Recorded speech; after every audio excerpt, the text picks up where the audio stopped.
गुरुर्विष्णु गुरुर्देवो महेश्वरः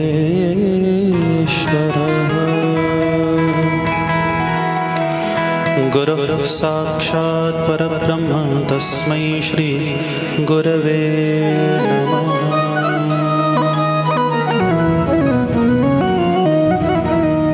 वन्दे देवयोमापतिं सुरगुरुं वन्दे जगत्कारणं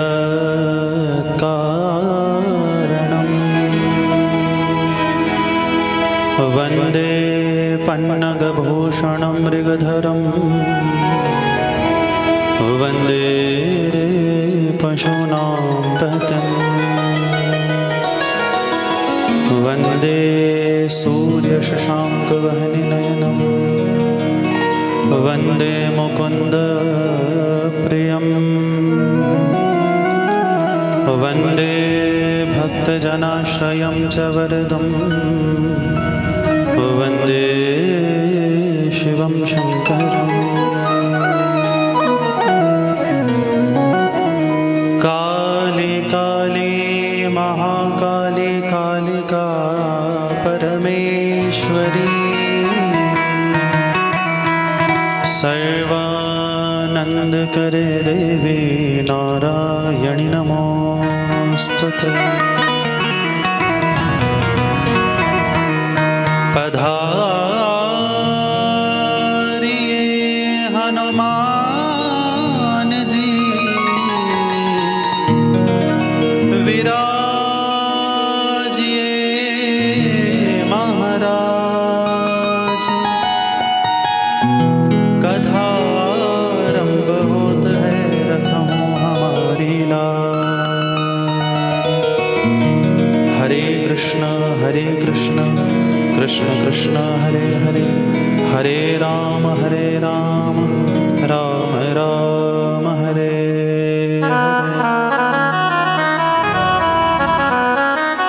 ओम ज्ञाननामदेनांजनेन भगवते गीतामृताकृष्णमोहाय महामाय देयं सदा परमग्नं वेदोऽहं देवतात्परं शिवरञ्जनं शरणं प्रसादं प्रणतपालपावतिगौतम वन्दे मामुरचरणनारविन्दम्।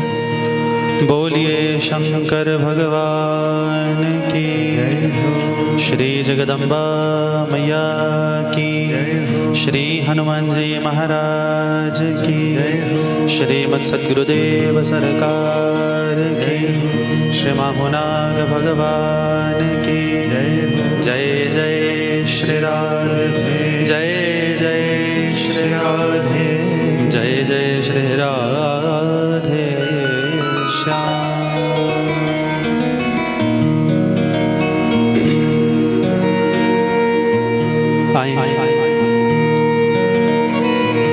आज की कथा को आरंभ करने से पूर्व दो क्षण हरिनाम संकीर्तन का आश्रय लें और उसके बाद यहाँ आयोजित श्रीमद् शिव महापुराण के एकादश दिवसीय ज्ञान यज्ञ के पहले दिन में प्रवेश करेंगे। बोलिए शंकर भगवान की।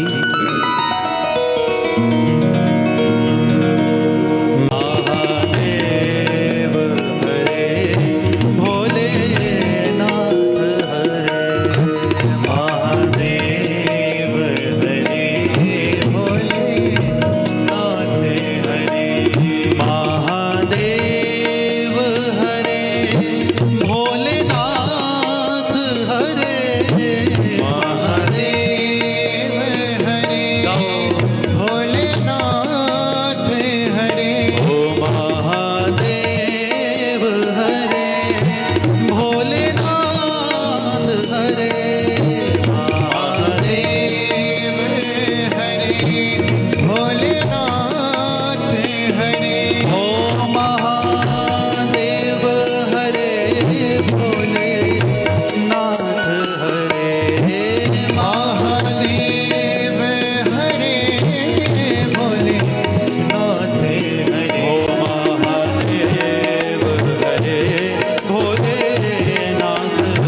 शंकर भगवान की।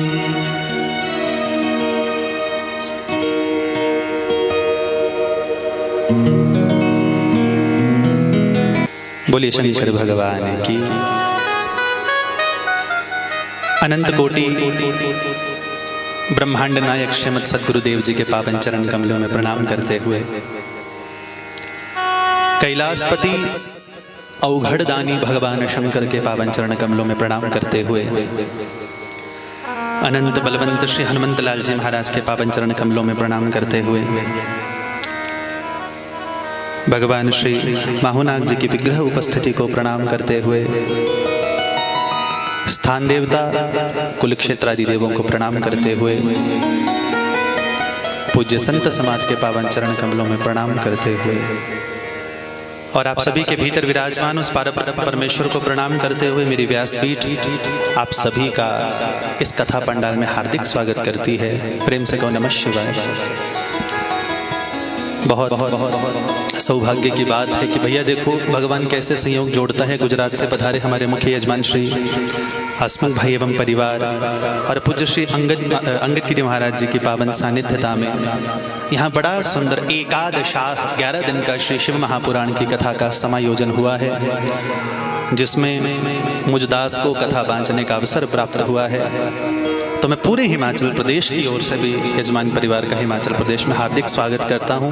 जे हूँ गुजराती में बोलो तो तमारो यहाँ खूब खूब स्वागत है। बोलिए शंकर भगवान की। अब भैया प्रदेश में जाकर अपनी भाषा, मैं कोई गुजराती नहीं हूँ पर मुझे ऐसा लगता है जितना मुझे गुजराती से प्रेम है, मैं पिछले जन्म में पक्का गुजराती था। हाँ, जितना मुझे गुजरात से प्रेम है, हाँ, तो तुम्हारो यहाँ खूब खूब स्वागत है यहाँ शिव पुराण में। गुजराती में भूल चूको तो क्षमा कीजिएगा। बोले भक्त वत्सल भगवान की।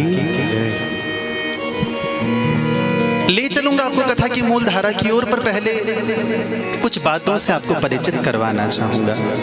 मुझे दुख है इनसे नहीं आप लोगों से कि इतनी बड़ी सेवा भगवान ने आपके गांव में दी है, और जिस हिसाब से श्रोता दिखाई दे रहे हैं भैया कछु बात नहीं, हमारे हिमाचल की नाक मत कटवाना। हाँ, मैं भी हिमाचल का ही हूँ, ठीक है, नाक मत कटवाए देना, क्योंकि हम हिमाचल से बाहर जाकर खूब कथा सेवाएं करते, तो हम जानते हैं बाहर के लोगों का कथाओं में कितना रस होता है। हिमाचल वाले कब से इतने ढीले ढाले होने लग गए। ठीक, आज तो पहला दिन है भैया, खूब बढ़िया बढ़ चढ़ कर आना। देखो मैं पहले स्पष्ट कर दूं, पहली बात, मैं कथाओं में ज्यादा नाचने गाने में विश्वास नहीं रखता। दूसरा, मेरी कथाओं में झांकियां नहीं होती, क्योंकि लोग दो ही इच्छाएं लेके पंडाल में आते हैं कि महाराज खूब बढ़िया झांकी देखने को मिलेगी, खूब बढ़िया कूद कूद के हमारे पहाड़ी में बोलो तो गिद्दा करेंगे। ये नाचने का पंडाल नहीं भैया। कृष्ण की कथा होती तो रास बताता, जगदम्बा की कथा होती तो गरबा बताता। भैया शंकर की कथा है, ये तो योग की कथा है, तो संभल कर आना पंडाल। क्यों? क्योंकि ये रसिकों की प्रेम सभा है, यहाँ संभल कर आना जी। जो भी आए उन शंकर का हो जाए दीवाना जी। ऐसा बरसे रंग यहाँ पर जन्म जन्म तक मन भीगे। ध्यान देना, होली बिना चुनरिया भीगे। एक तो चुनरी तब भीगती है जब कृष्ण अपने प्रेम का रंग डालता है, कथा में उल्टा होता है। होली बिना चुनरिया भीगे, सावन बिना भवन भीगे। टिकट विकट कुछ नहीं यहाँ पर, दिल का दो नजराना जी। ये मस्तों की प्रेम सभा है, यहाँ संभल कर आना। यहाँ न झगड़ा जात पात का, झंझट ना मजहब का, कोई नहीं पूछेगा कौन जात के हो, कौन संप्रदाय के हो, शंकर के प्रेमी हो। भैया पंडाल हाथ फैलाकर तुम्हारा स्वागत करता है। आओ, मैं निमंत्रण देता हूँ खुले मंच से कि आओ। कथा न यजमान परिवार की, न महाराज जी की, न हमारी, कथा शंकर की है। शंकर तुम्हारा है तो कथा तुम्हारी है, बात समाप्त। ठीक भैया, यहाँ द्वैत की सुई न चुभती, घुले बतासा पानी में, पहने ताज फकीर घूमते मौला की राजधानी में। यहाँ प्रभु से मिलना हो तो पर्दे सभी हटाना जी। ये मस्तों की प्रेम सभा है, यहाँ संभल कर आना जी। और अंतिम पंक्ति पे गौर करना, 4 धाम का पुण्य मिले इस दर पर शीस झुकाने में। 4 धाम का पुण्य मिले इस दर पर शीस झुकाने में। मजा कहाँ वो जीने में जो मजा यहाँ मर जाने में। हाथ खोल कर मौत यहाँ पर चाहे खुद मर जाना जी। ये अमरों की प्रेम सभा है, यहाँ संभल कर आना जी। जो भी आए शिव शंकर का हो जाए दीवाना। बोले शंकर भगवान की। हाँ, ये मैंने पंक्तियां शुरुआत में कह दी, पता क्यों? कथा में आने का घाटा भी होता है, नुकसान भी होता है। अब लोग सोचेंगे महाराज ये कथावाचक तो उल्टी गंगा बहाने लग गए। कथा में आने का तो फायदा होता है, नुकसान कब तक होने लगा? भैया कथा में आने का सबसे बड़ा नुकसान भगवान से प्रेम कर बैठे। अब ये आप जानो, भगवान से प्रेम करना नुकसान है या फायदा? क्योंकि सबके लिए अलग अलग बात होती है। लोग कहे मेरा भाई रे बावरी, सास कहे कुल नासी, हर एक की अपनी अपनी अवस्था होती है। गुजरात के बड़े प्रसिद्ध संत हुए श्री नरसिंह मेहता। मैंने किसी ग्रंथ में पढ़ा, नरसिंह मेहता जी की पत्नी का शरीर शांत हुआ तो कहते हैं सारू थयु छूट्यो जंजाल, सूक्ष्म भक्षी श्री गोपाल। सारू थयु यानी संतों के भक्तों के जीवन में जो भी अवस्था आई उन्होंने भगवान का प्रसाद मान के स्वीकार किया। प्रेम से कहो नमः शिवाय। और थोड़ा मैं कहना चाहूंगा, इस कथा के माध्यम से भगवान दो संस्कृतियों को, दो प्रदेशों को, दो प्रांतों को जोड़ रहा है। और हाँ, अभी आपको जोड़ कर दिखाऊंगा कि हिमाचल और गुजरात जुड़ते हैं आपस में कैसे। भैया मैं थोड़ा खोजी व्यक्ति हूँ। हाँ, व्यासपीठ पर ऐसे नहीं बैठता, बिना अध्ययन के नहीं बैठता, बिना तैयारी के नहीं बैठता, क्योंकि भगवान ने हमको केवल कथा को काम दिया है। हाँ, बीच बीच में थोड़ी ब्रज भाषा आएगी तो क्षमा कर। भगवान ने हमको केवल कथा की सेवा दी, हम कथा के अलावा कुछ नहीं करते। आप लोग जानते होंगे हमारे धर्म में पंचदेव पूजा का विधान है, 5 देवताओं की पूजा होती है, गणेश, दुर्गा, विष्णु, शिव, सूर्य। और यदि आप इन 5 का दर्शन करो तो 5 हिमाचल से भी रिलेटेड हैं, गुजरात से भी रिलेटेड हैं। कैसे? पहले गणेश जी महाराज आपके मंडी में, भगवान श्री सिद्ध गणपति, और अहमदाबाद के पास श्री कोट गणेश। आप दूसरा भगवती जगदम्बा, हिमाचल में जगदम्बा के 5 पीठ, नैना देवी, ज्वाला देवी, चिंतापूर्णी, कांगड़ा देवी, चामुंडा देवी। गुजरात में भैया पावागढ़ की महाकाली है तो चोटिला की चामुंडा है, ऊंझा की उमिया माता है तो आरासुर की अंबाजी है, और कहीं कच्छ में विराजमान भगवती श्री आशापुरा है। आप शिव की ओर आओ तो शिव के 3 महानतम पीठ गुजरात में हैं, सोमनाथ, नागेश्वर, हटकेश्वर। और हिमाचल में आओ तो मणिमहेश, श्रीखंड, किन्नर, कैलाश, 3। और आगे चलो विष्णु जी की ओर तो हमारे वैष्णव धर्म की 3 महानतम पीठें गुजरात में हैं, द्वारिकाधीश, डाकोर, शामला जी। और हिमाचल में कुल्लू के रघुनाथ जी, चंबा के लक्ष्मी नारायण जी, मंडी के माधोराव। और 5वीं बात सूर्य की तो भैया रामपुर के पास जगह पड़ती है नित्थर। नित्थर का सूर्य मंदिर हो या मोढेरा का सूर्य मंदिर, पंचदेव पूजा की जो परंपरा है, जो प्रथा है, आपको सम्यक रूप से चलती हुई मिलेगी कहीं भी जाओ। शायद सौभाग्यशाली आप लोग नहीं है, सौभाग्यशाली मैं हूं। पता क्यों? क्योंकि आप जानते हैं सावन का महीना चल रहा है और मैं कल ही शिव पुराण समाप्त करके आया। तो इस बार 28 दिन के सावन में भगवान ने मुझे 22 दिन शिव पुराण के ही दिए। चल भैया इस बार खूब राधे कृष्ण कर लिया, अब की बार हर हर महादेव कर। आनंद है इस चीज से, ठीक? तो हाथ जोड़ के निवेदन, पांडाल में बस ये सोचकर बैठना कि व्यासपीठ पर आपके घर का कोई बालक बैठा है, कोई भूल चूक हो तो भैया क्षमा करने की कृपा करना, क्योंकि ठाकुर जी ने ये सेवा बहुत लंबे समय से दी है, पर इस स्थान पर पहली बार आना हुआ है। और जब इतने बड़े मंच सजे होते हैं, इतने बड़े पंडाल सजे होते हैं, पंडाल का अर्थ कथा की गैदरिंग से या फिर पंडाल की लंबाई चौड़ाई से नहीं होता। आप जानते हैं साथ में बहुत कुछ चल रहा है। शतचंडी है, जगदम्बा बैठी है 100 रूपों में, ठीक है, 11 हवन कुंड है। दर्शन करना हो तो बाहर से करना, ठीक है भैया, अंदर की कुछ मर्यादाएं हैं। आप लोगों को सौभाग्यशाली स्वयं को मानना चाहिए कि एक संत का प्रकल्प, श्री अंगद गिरी जी महाराज, एक संत के प्रकल्प ने आज देखो कितना सुंदर आपको ये मेला सजा कर दिया है। ये मेला है शंकर का, कोई कथा नहीं है, ये शंकर का मेला है। प्रेम से कहो नमः शिवाय। तो बिना किसी विलंब के चलो मेरे साथ शिव पुराण की धारा की ओर। आज चर्चा करेंगे महात्म्य की। पहला दिन था तो कथा किंचित विलंब से आरंभ हुई है भैया, तो यथाशक्ति कथा को लेकर जाने की चेष्टा करूंगा।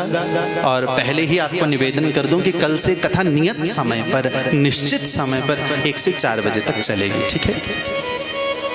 आज पहला दिन है और कोशिश करना कि कल जितने दिख रहे हो ना, आज कल से दुगने दिखना। हाँ, सच्ची बात कह रहा हूं आपको, व्यासपीठ पर जो व्यक्ति बैठता है ना, उसका बल श्रोता होते हैं। व्यासपीठ पर बैठे व्यक्ति का बल भीड़ होती है पंडाल। चलो बाकी किसी पुराण को उठाकर देख लो, भागवत हो, देवी भागवत हो, नैमिषारण्य से शुरू होते हैं। ये नहीं शुरू होता नैमिषारण्य से, शिव पुराण प्रयागराज से शुरू होगा। हजारों हजार ऋषि बैठे हैं, सामने आए भगवान वेदव्यास के शिष्य श्री सूत जी महाराज। ऋषियों ने प्रणाम किया। हे सूत महाप्राज्ञ, सर्व सिद्धांत विद प्रभो, आख्याहि में कथा सारम पुराणानाम विशेषतः। हे सूत, अरे ओ सूत जी महाराज, आप महाप्राज्ञ हैं। प्रज्ञा यानी बुद्धि, आपकी थोड़ी बुद्धि नहीं है, खूब प्रज्ञा है। आप हर प्रकार का सिद्धांत जानते हैं, हर प्रकार की थ्योरी जानते हैं, हर प्रकार का लॉजिक जानते हैं। सर्व सिद्धांत विद प्रभो, आख्या ही में कथा सारम, मुझे कथा का सार सुनाओ। श्री सूत जी महाराज हंसते हंसते कहते हैं, भैया कथाएं तो बहुत सारी हैं, कौन सा सार सुनाओ? तो ऋषि कहते हैं, पुराणानाम विशेषतः, पुराणों का सार सुनाने की कृपा करें। भैया आप देखना, एक व्यक्ति की जिज्ञासा, एक व्यक्ति का प्रश्न हमेशा पूरे समाज का भला करता है। एक व्यक्ति की जिज्ञासा समाज का भला करेगा। जिस प्रकार एक संत का प्रकल्प आज आप लोगों को इतने बड़े यज्ञ के माध्यम से दिखाई दे रहा है, ऋषियों ने एक ने प्रश्न किया होगा कि कथाओं का सार सुनाएं। सूत जी सुनाने लगे, शिव पुराण बना, तो आप सुन रहे हो, हम सुना रहे हैं। यानी किसी एक की जिज्ञासा इतने वर्षों बाद भी आज आपके काम आ रही है, आज हमारे काम आ रही है। श्री सूत जी महाराज कहते हैं, शिवतोष करम दिव्यम शृणु वत्स रसायनम। अरे वत्स, अरे बेटा, वत्स कहते हैं बछड़े को। गाय जिस प्रकार प्रेम से अपने बछड़े को दुलराती है, आप देख लो श्रीमद् भगवत गीता में जगह जगह कृष्ण अर्जुन को वत्स कहते हैं। क्यों? मुझे तो प्रिय है। कैसे? जैसे गौ को अपना बछड़ा प्यारा होता है। हे वत्स, मैं तुझे कथा नहीं सुना रहा। भैया यहां शब्द आया रसायन। अब रसायन क्या होता है? रसायन दवाइयां बनाने में उपयोग होता है। तो कथा को रसायन कहने की आवश्यकता क्या पड़ी? भैया किसी किसी के जीवन में कथा दवाई का काम करती है। आपको क्या लगता है पंडाल में इतने लोग बैठे हैं, हर व्यक्ति एक भाव के साथ आया होगा? नहीं नहीं नहीं। मुझे मत बताना तुम्हारे मन में क्या चल रहा है, मुझे मत बताना तुम्हारे मन में कौन सी शंका, कौन सी जिज्ञासा चल रही है, इनसे कहना। और ये फिर निर्णय करेंगे तुम्हारे जीवन में कथा किस रूप में आनी चाहिए, रस के रूप में, अमृत के रूप में, भक्ति के रूप में, या रसायन के रूप में। प्रेम से कहो नमः शिवाय, नमः शिवाय, नमः शिवाय। ग्रंथों ने कहा, जितासनो जितश्वासो जितसंगो जितेंद्रिय। पहला नियम, आसन जीतो। शरीर को तो कष्ट देना पड़ेगा। इस समय कान में मीठी मीठी रुद्राष्टाध्यायी की ध्वनि आ रही है, और सच्ची बात कह रहा हूं, इतना अद्भुत इस समय वातावरण समुपस्थित हुआ पड़ा है। देखो ना भैया, आप सुनकर, मैं बोलकर, ये लोग गाकर शंकर को मना रहे हैं। भीतर वाले वेदों के हिसाब से शंकर को क्यों नहीं मानेगा? माने, विश्वास आ गया। वो भोला है। हाँ, सब देवता चतुर हो सकते हैं, अपने वाले तो भोले, एकदम ही भोले। एक बार क्या हुआ, एक चोर भोलेनाथ के मंदिर में चोरी करने गया। अब भैया भोलेनाथ के मंदिर में न तो सोना मिले न तो चांदी मिले, सोना चांदी मिले तो कन्हैया के मंदिर में जाओ। अब भोलेनाथ के मंदिर में कहाँ मिले? कछू ना। रात को दरवाजा तोड़ा, भीतर गया, इधर देखा कुछ नहीं, इधर देखा, क्या चुराऊं क्या चुराऊं क्या चुराऊं क्या चुराऊं।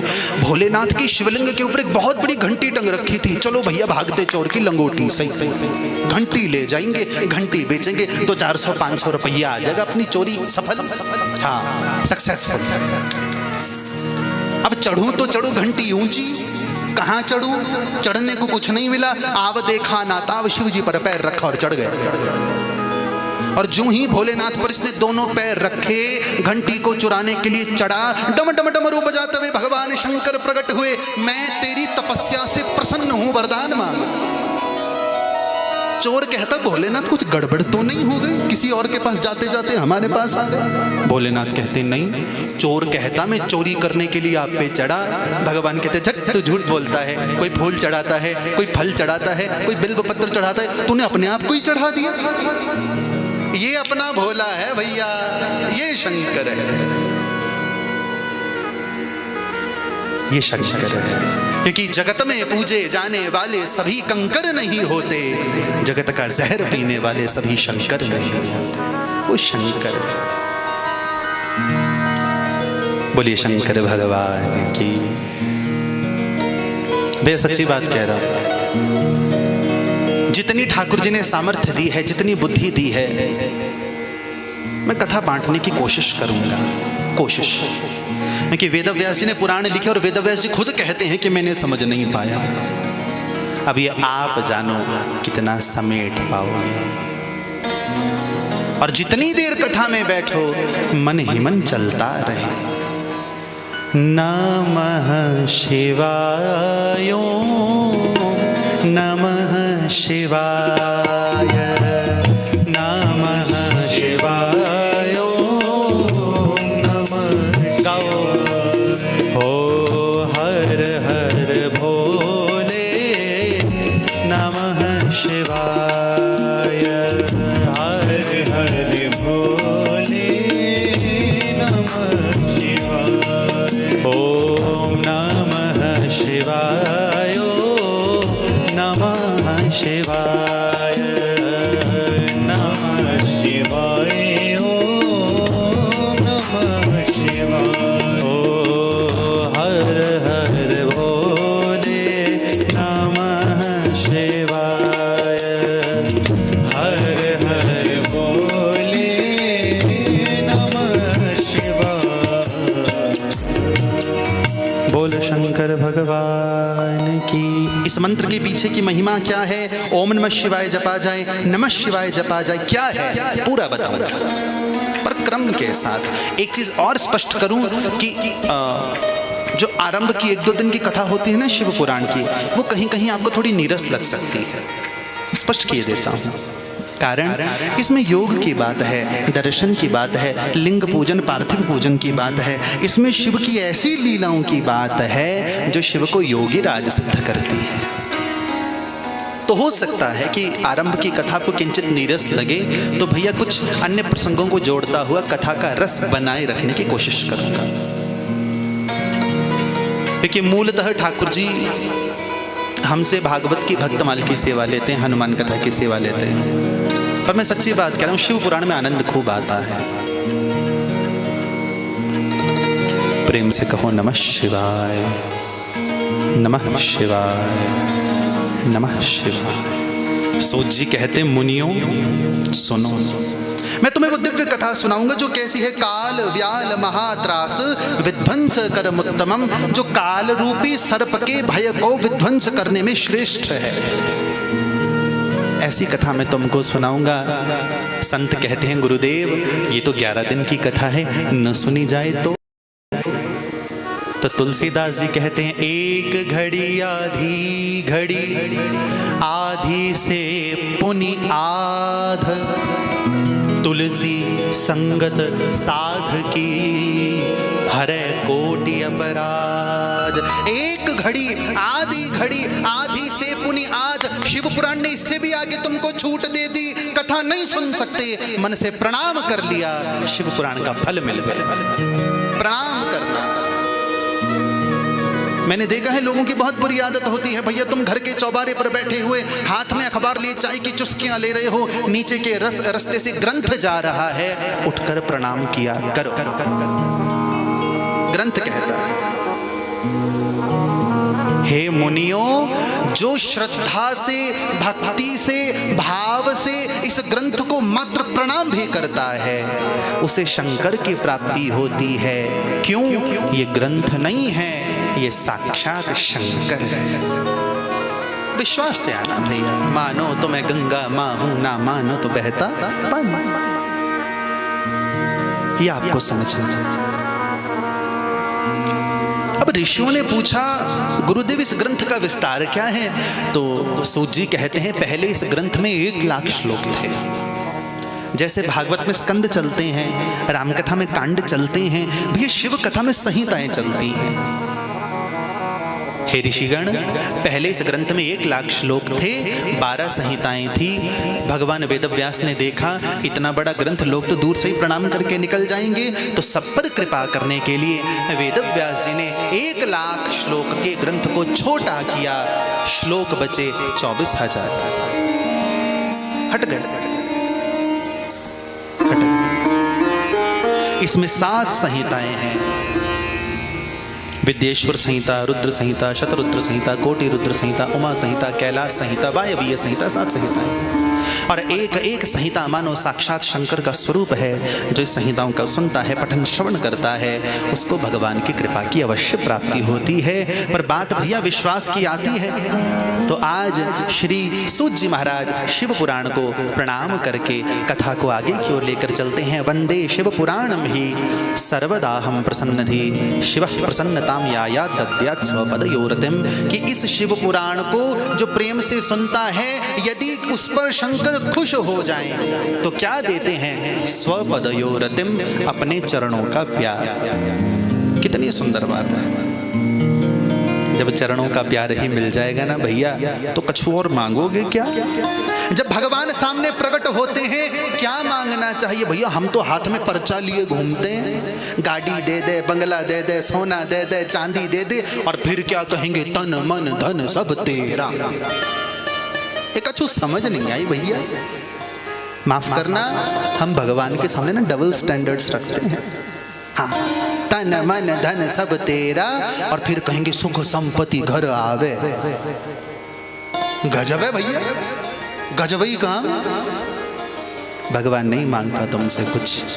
भगवान सामने खड़े हो, भगवान से क्या मांगना है ये प्रहलाद से सीखो। प्रहलाद जी महाराज पर कृपा करने के लिए भगवान विष्णु नृसिंह रूप धारण करके प्रगटे। 46 श्लोकों में प्रहलाद जी महाराज स्तुति करते हैं। भगवान नृसिंह कहते हैं मांग। क्या मांगा प्रहलाद ने?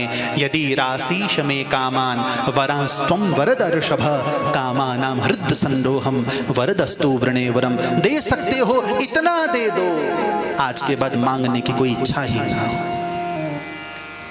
7 वर्ष का बालक हमको बता रहा है कि भगवान से क्या मांगना है। भैया देखो, इसका अर्थ ये नहीं है कि भगवान से हम सुख संपत्ति ना मांगे। मांग कोई समस्या नहीं है। उससे नहीं मांगेंगे तो किससे मांगेंगे? पर इसका अर्थ यही नहीं है कि हम भगवान के आगे मनौती करें, भगवान हमारा काम पूरा करे, फिर हम भगवान को भूल जाएं। और लोग ऐसा करते हैं। हाँ, फिर जब भगवान किंचित परेशान करते हैं, भगवान भी परेशान करते हैं, फिर व्यक्ति फिर भागा भागा मंदिरों की ओर जाता है, साधु संतों के चरणों में जाता है। नहीं, जो करते रहोगे भजन धीरे धीरे तो मिल जाएगा वो सजन। धीरे शब्द क्यों लगाया?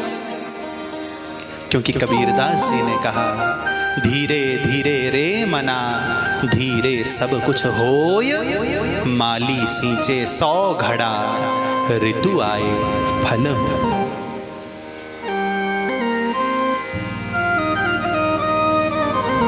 पर याद रखना मेरी बात का, क्या कहा शास्त्र ने कि भगवान शंकर इस कथा के श्रवण से प्रसन्न होकर अपने चरणों में प्रेम देते हैं। तो ऋषियों ने पूछा गुरुदेव बाकी तो सब बढ़िया, कौन कौन से पापी इस कथा से मुक्त होते हैं? कौन कौन से? भैया देखो, पापियों की भी श्रेणियां कही हैं ग्रंथों ने। ये मानव पाप कृतो दुराचार रता खला कामादि निरता नित्यम ते शुद्ध्यंतनेन वै। जो प्रतिदिन प्रतिक्षण प्रतिपल पाप में लगा है वो भी इस कथा से मुक्त हो सकता है। भैया ग्रंथ तो एक बहुत बड़ी बात कह गया, आप मैं उतने पाप कर नहीं सकते जितने पापों से मुक्त ये शिव पुराण कर सकता है। कितनी बड़ी बात, नहीं कर सकते हम जीवन में उतने पाप। हे मुनिगणों, व्यक्ति पापी है, दुराचारी है, खल है, बुरे काम में लगा है, वो इस कथा से मुक्त होता है। गुरुदेव क्या कोई ऐसा उदाहरण है? हाँ हाँ, मेरे पास ऐसे एक नहीं दो उदाहरण है, सुनो। यहाँ बड़ी सुंदर एक कथा आई है भैया कि किरात नगर में एक ब्राह्मण रहता था जिसका नाम था देवराज, जिसका नाम था देवराज। और शास्त्र ने साथ में एक शब्द लगाया, ये वेद विमुख था, ये केवल नाम का ब्राह्मण था। हाँ, कोई पूजा नहीं, पाठ नहीं, जप नहीं, तप नहीं, कुछ नहीं। चोरी करता, शादीशुदा है पर एक पराई स्त्री से प्रेम कर बैठा। उस स्त्री से कहते हैं हम ते विवाह कर ले। कहा तेरे घर में माता पिता मुझे स्वीकार नहीं करेंगे। एक दिन इस देवराज ने घर में जाकर सोए सोए माँ बाप और पत्नी को मार दिया, सारा धन छीन कर ले आया, उस दूसरी स्त्री को दे दिया। बड़े आनंद से रहता, लोगों से धिक्कारते, लोगों से फटकारते, उसे कोई फर्क ना पड़ता। एक दिन क्या हुआ, किसी कारण से भैया वो ना भटकता भटकता पहुंचा कहाँ, प्रयागराज के पास एक जगह पड़ती है झूंसी, ग्रंथों में उसका नाम आया है प्रतिष्ठानपुर। वहां पहुंचा और अचानक वहां पहुंचकर देवराज को बड़ा भीषण बुखार हो गया। बुखार इतना हो गया कि चलने फिरने की सामर्थ्य नहीं रही। तो एक शिव मंदिर में पड़ गया। शिव मंदिर में शिव पुराण हो रहा था। पड़ा पड़ा क्या करे, कान कितनी देर के लिए बंद करेगा, भागकर कहीं जा नहीं सकता था। सुनने लगा, अनमना होकर अनमनस्क होकर सुनने लगा। भैया देखो, आप कथा मन से सुनो या बिना मन के सुनो, फल देगी। कैसे? आप इच्छा से भोजन करो या बिना इच्छा के करो, वो पेट को भरा भरा महसूस होगा ही। भले तृप्ति न मिल पाएगी संपूर्ण, पर याद रखना। तो कथा सुनते सुनते सुनते सुनते सुनते कहीं कहीं मन रमने लगा। कथावाचक मंच पर बैठकर एक एक बात सुनाती से सुनने में बड़ा आनंद आता है। और वर्णन मिलता है, प्रचंड बुखार से तपती हुई देह से आज देवराज के प्राण छूटे। देवराज के प्राण छूटे तो भगवान यम के बड़े भयानक दूत इसे लेने आए। जो ही यमदूत लेने आए, भगवान शंकर के दूत आए, भागे। छोड़ो, कहां लेकर जा रहे हो? यमदूतों ने कहा, शिवगणों को प्रणाम है महाराज, ये एक नंबर का पापी है, जीवन भर खूब सारा पाप किया, हम इसे नरक लेकर जा रहे हैं, यमलोक लेकर जा रहे हैं। शिवगण बोले नहीं लेकर जा सकते, हम इसे शिवलोक लेकर जाएंगे। यमदूत हंसते हंसते बोले, महाराज इसका एक ऐसा कर्म बता दो जिससे ये शिवलोक जाए, हम इसके 100 कर्म गिना देंगे कि ये नरकों में जाएगा। भगवान शंकर के गण बोले, हमें कुछ नहीं पता, इसने शिव कथा सुनते सुनते प्राण छोड़े हैं, ये शिवलोक ले जाएगा। गया भैया, तात्पर्य समझो, क्योंकि हमारे एक बड़ी सुंदर कहावत है, अंत मति सो गति। मरते समय आपकी मति जहां स्थित होगी, मरते समय आपकी बुद्धि जहां स्थित होगी, विश्वास के साथ कह रहा हूं, गति वे। और ग्रंथ कहते हैं, मरते मरते जिसकी बुद्धि में धन का ध्यान होता है, अगले जन्म में सांप बनता है। अंतमति सो गति। ऋषि कहते हैं, गुरुदेव एक प्रसंग सुन के हमको आनंद नहीं आया, एक और सुनाओ।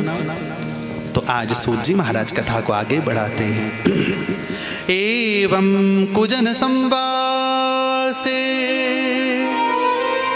ग्रामे बाष्कल संगीते तत्रैक बिंदुगो नाम विप्र आसीन महाधमः।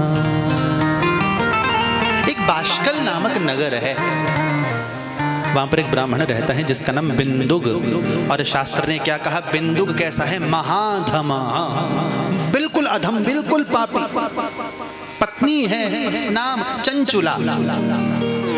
पत्नी से प्रेम नहीं करता, किसी अन्य स्त्री से प्रेम करता है। और ग्रंथ ने तो इतना भी कहा, चंचुला ने जब देखा मेरा पति मुझसे प्रेम नहीं करता, तो चंचला भी चरित्रहीन हुई, चंचुला भी चरित्रहीन हुई।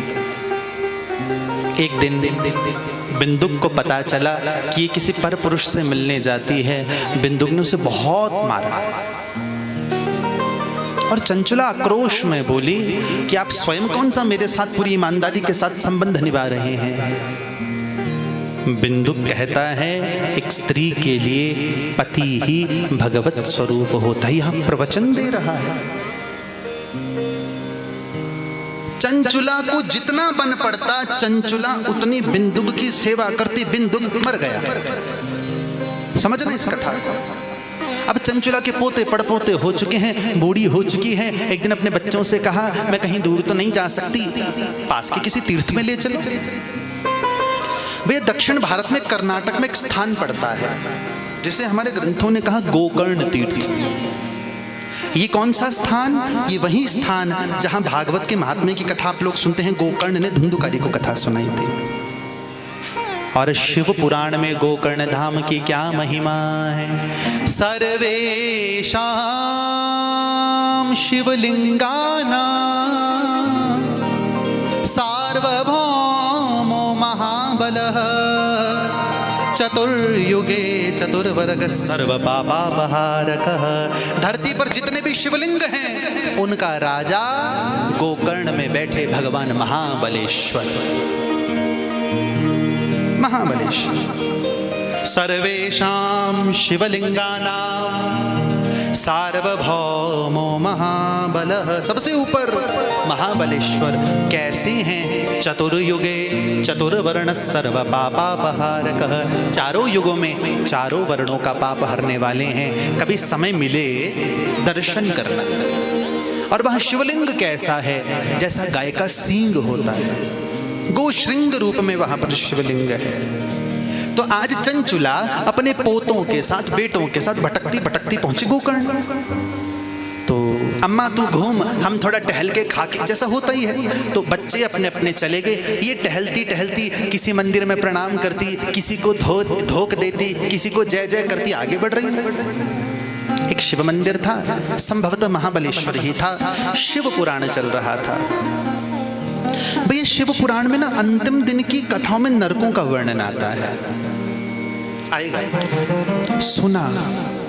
और भैया वर्णन मिलता है शिव पुराण में। तो आज पंडाल में बैठे हुए चंचुला तो दहाड़े मार मार कर रोने लगे, दहाड़े मार मार कर। संत को बड़ा आश्चर्य हुआ जो कथा कर रहे थे। संत ने पूछा, देवी क्या हुआ? महाराज मेरा पूरा जीवन पापमय था। कभी पति की मन से सेवा नहीं की, कभी सास ससुर की मन से सेवा नहीं की। मैं तो मर्जी करती थी, मनमौजी थी मैं।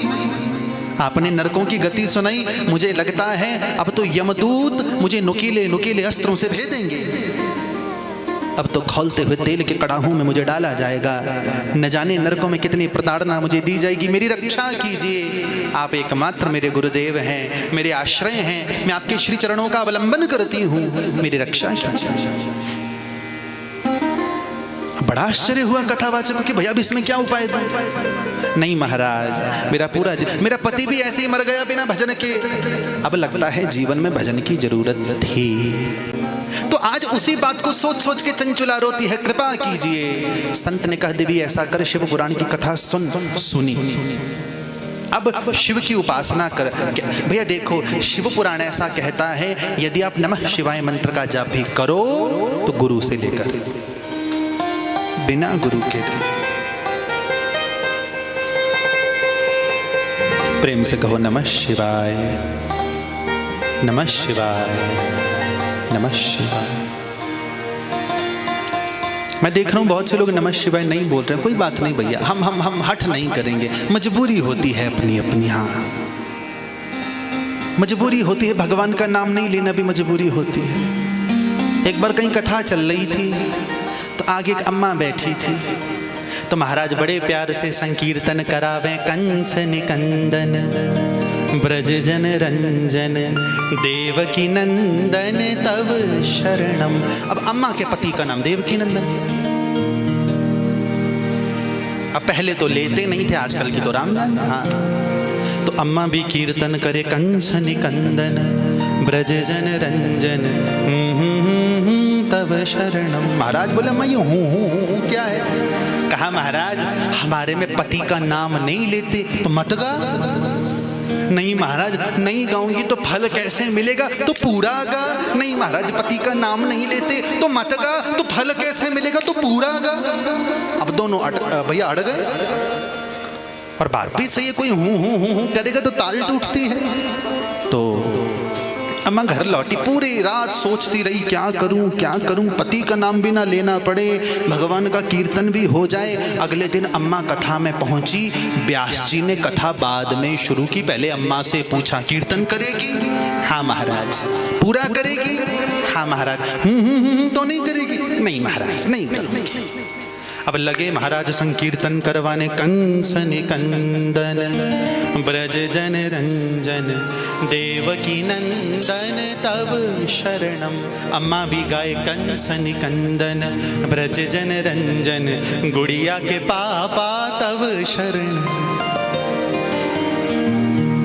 तुलसी सीता राम को रीझ भजो या खीज, बोने ते उपजो सही उल्टो सीधो भी।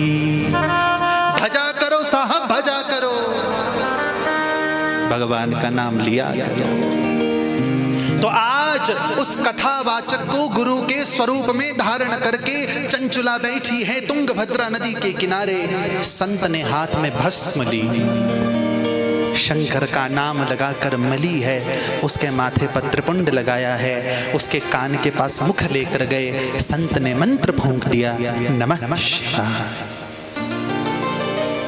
संत ने मंत्र दे दिया, दीक्षित हो गया चंचुला, दीक्षित। और वर्णन आता है शिव पुराण में, तुंगभद्रा नदी के किनारे बैठकर भैया इसने बड़ा कठिन तप आरंभ किया। किसने? चंचुला ने। रोज तुंगभद्रा नदी के किनारे से बड़ी साफ जगह से मिट्टी लेकर आती और पार्थिव शिवलिंग बनाती।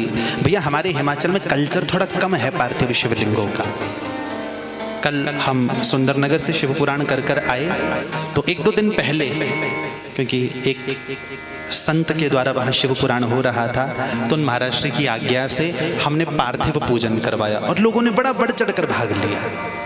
मतलब व्यक्ति अपने हाथ से मिट्टी का शिवलिंग बनाएगा। कैसे बनाएगा वो बताऊंगा थोड़ी देर बाद। अपने भाव से अपना शंकर आप खुद बनाओगे, बस। तुम्हारा भगवान वो नहीं जो तुम्हें तुम्हारा पड़ोसी तुम्हारा मित्र बता रहे हैं ना। गुर परमेश्वर एक को जान, श्री गुरु ग्रंथ साहिब जी में लिखा है, एक ही है। जैसा तुम्हारा मन करे ना तुम्हारा भगवान वैसा हो। हाँ पर रुकना क्यों? अब मैंने देखा जहां मन की बात आती है ना कि महाराज हमारा भाव ऐसा है, वहां लोग अपराध करते हैं। आजकल के समय में सबसे बड़ा अपराध आप लोगों ने भी देखा होगा, और माताएं ये पाप सबसे ज्यादा कर रही हैं। लोग अपने लड्डू गोपाल को टोकरियों में ले लेके घूमते हैं। सबसे बड़ा पाप। महाराज ये हमारा बेटा है, भैया तुम्हारा भाव बेटे का है, माना है तो ब्रह्म है तो भगवान, और जहां भगवत स्वरूप आया वहां मर्यादा लगी। डलिया में ले लेके डोलती हैं माता। हम एक जगह कहीं कार्यक्रम के लिए गए, हम नाम नहीं लेना चाहते जगह का। तो अब जैसे आप जानते हैं हमारे हिमाचल में लोग पंगत में बैठकर भोजन करते हैं। बाहर टेबल लगे होते हैं, स्टैंडिंग सिस्टम होता है। तो भोजन बंटने लगा तो गोल गोल टेबल लगे हैं, तो माताएं चारों ओर भोजन करने बैठ गई, बीच में अपने लड्डू गोपाल रख दिए। अरे भैया जूठन के लिए मिला लड्डू गोपाल? नहीं, ये शास्त्र मर्यादा बिल्कुल नहीं है। यदि घर में तुम भगवान की सेवा नहीं कर सकते, हाथ जोड़कर निवेदन, मूर्तियां मत रखो, क्योंकि तब तुम्हारे घर में मूर्तियां पाप देकर जाएंगी, पुण्य नहीं। शास्त्र की बात कह रहा, मत करो। तो चंचुला आज अपने मन के भाव के अनुसार शिव का स्वरूप बनाती, पर शास्त्र की मर्यादा में रहकर, क्योंकि कृष्ण श्रीमद् भगवत गीता में कहते हैं, यह शास्त्र विधि मुत्सृज्य वर्तते कामकारतः न स सिद्धिमवाप्नोति न सुखम न पराम गतिम। जो शास्त्र की विधि छोड़कर मनमाना आचरण करता है, कृष्ण कहते हैं अर्जुन, न उसे सिद्धि मिलती है, न सुख मिलता है, न गति मिलती, नहीं मिलती। बोले शंकर भगवान की जय। धीरे धीरे धीरे धीरे चंचुला ने भोजन घटाया। एक दिन प्राण छूट गया। सोचो भैया, थोड़ी देर पहले आपने देवराज की कथा सुनी। उस देवराज ने जीवन में कुछ नहीं किया, मरते मरते शिव पुराण सुना, उसे शिव जी का धाम मिला। ये तो शिव का तप करती है। शिव के दूत इसे लेने आए, आज देखा है चंचुला ने सामने शंकर बैठे हैं। और याद रखना, ग्रंथ एक मुखी शिव की बात नहीं करते। शिव पुराण के जो शिव हैं वो 5 मुखी हैं। आज अपना सौभाग्य मानती है, न तीर्थ में जाती, न शिव पुराण सुनती, न मंत्र मिलता, न शंकर मिलता। आज चंचुला भगवान शंकर की स्तुति करती। ध्याये नित्यं महेशं रजत गिरिनिभं चारु चंद्रार्कवतंसं रत्नाकल्पोज्ज्वलांगं परशुमृगवराभीतिहस्तं प्रसन्नं पद्मासीनं समन्तास्तुतममरगणैः व्याघ्रकृतिं वसानं विश्वाद्यं विश्ववन्द्यं निखिलभयहरं पंचवक्त्रं त्रिनेत्रं। बोल शंकर भगवान की। आज चंचुला चरणों में लौट गई। बलिहार बलिहार बलिहार। चलो आज आपको एक अंदर की बात बताता हूं। हाँ, और इस मामले में हमारे हिमाचल के लोग गड़बड़ कर जाते हैं। भैया, श्रृंगार के 2 देवता हैं। एक देवी के अलावा हर देवी को श्रृंगार पसंद है। कौन देवी? धूमावती। इन्हें श्रृंगार नहीं चढ़ता। आपने देखा होगा तस्वीरों में, भगवती धूमा देवी विधवा है।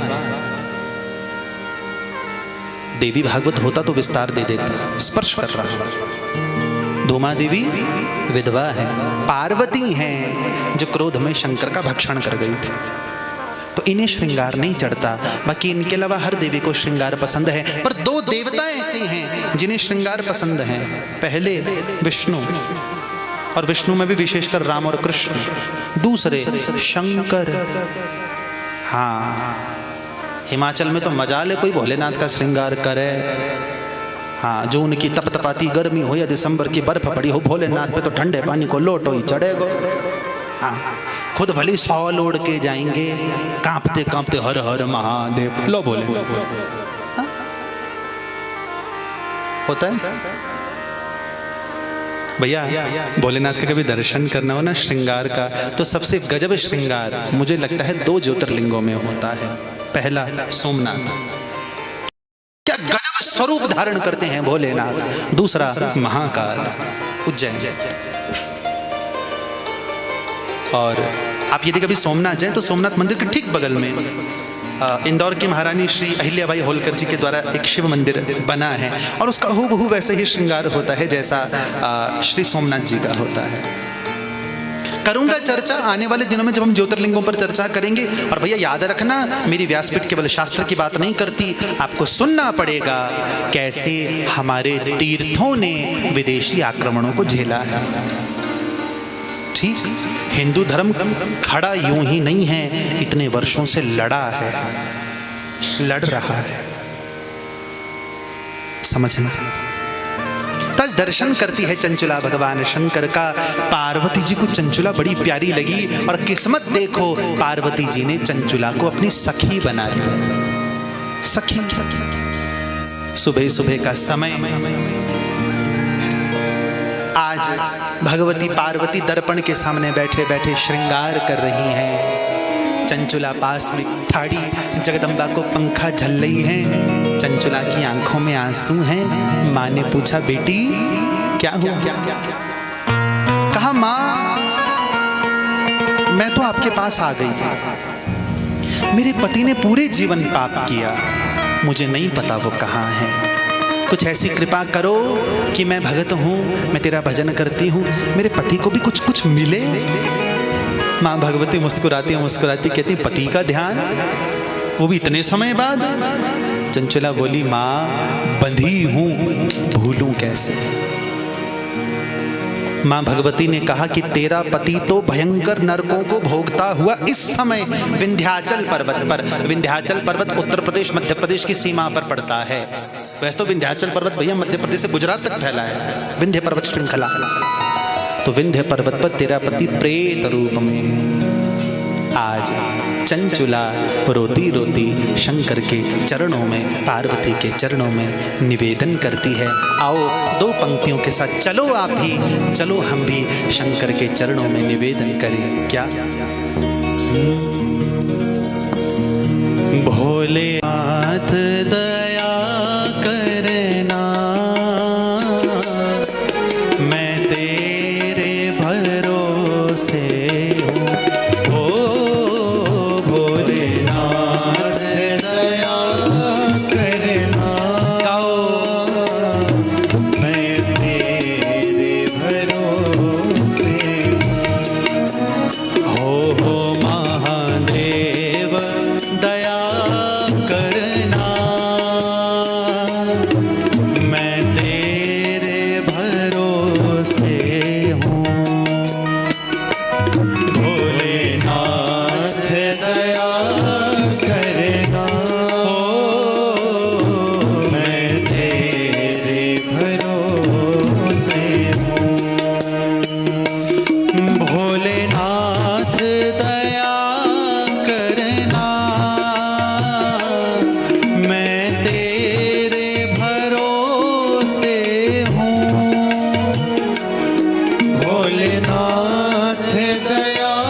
शंकर भगवान की।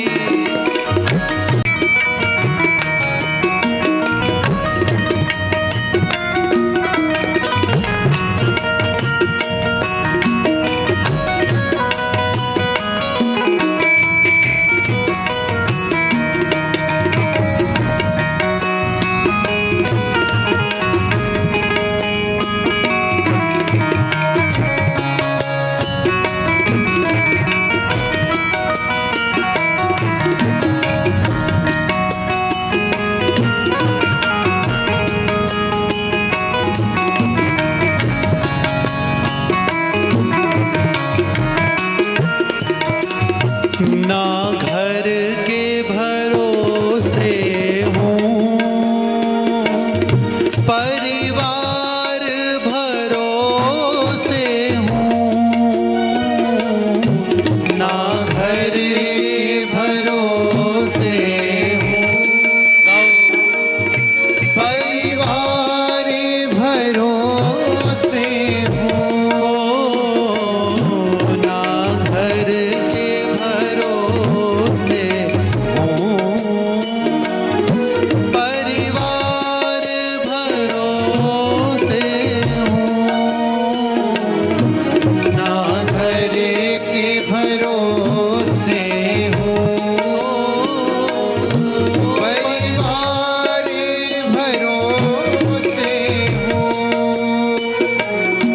भोलेनाथ दया करना।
शंकर भगवान की जय हो। प्रेम से कहो नमः शिवाय, नमः शिवाय, नमः शिवाय।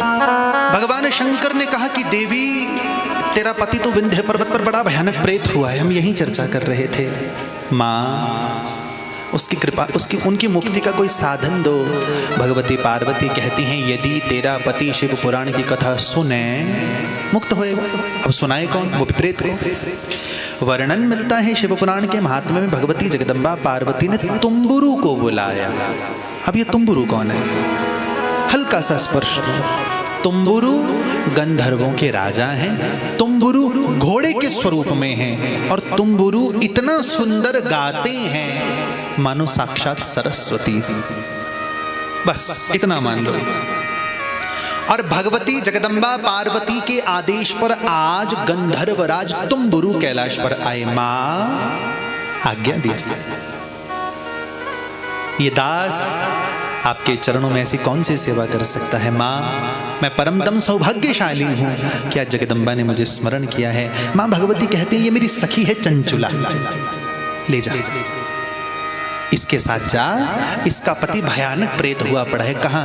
विंध्य पर्वत पर। उसे कथा सुना शिव पुराण की। माँ मैं, हाँ, आज गंधर्वराज तुम्बुरु जी की आंखों से अश्रु बिंदु ढुलक आए। कितना बड़ा सौभाग्य जगदम्बा ने दिया।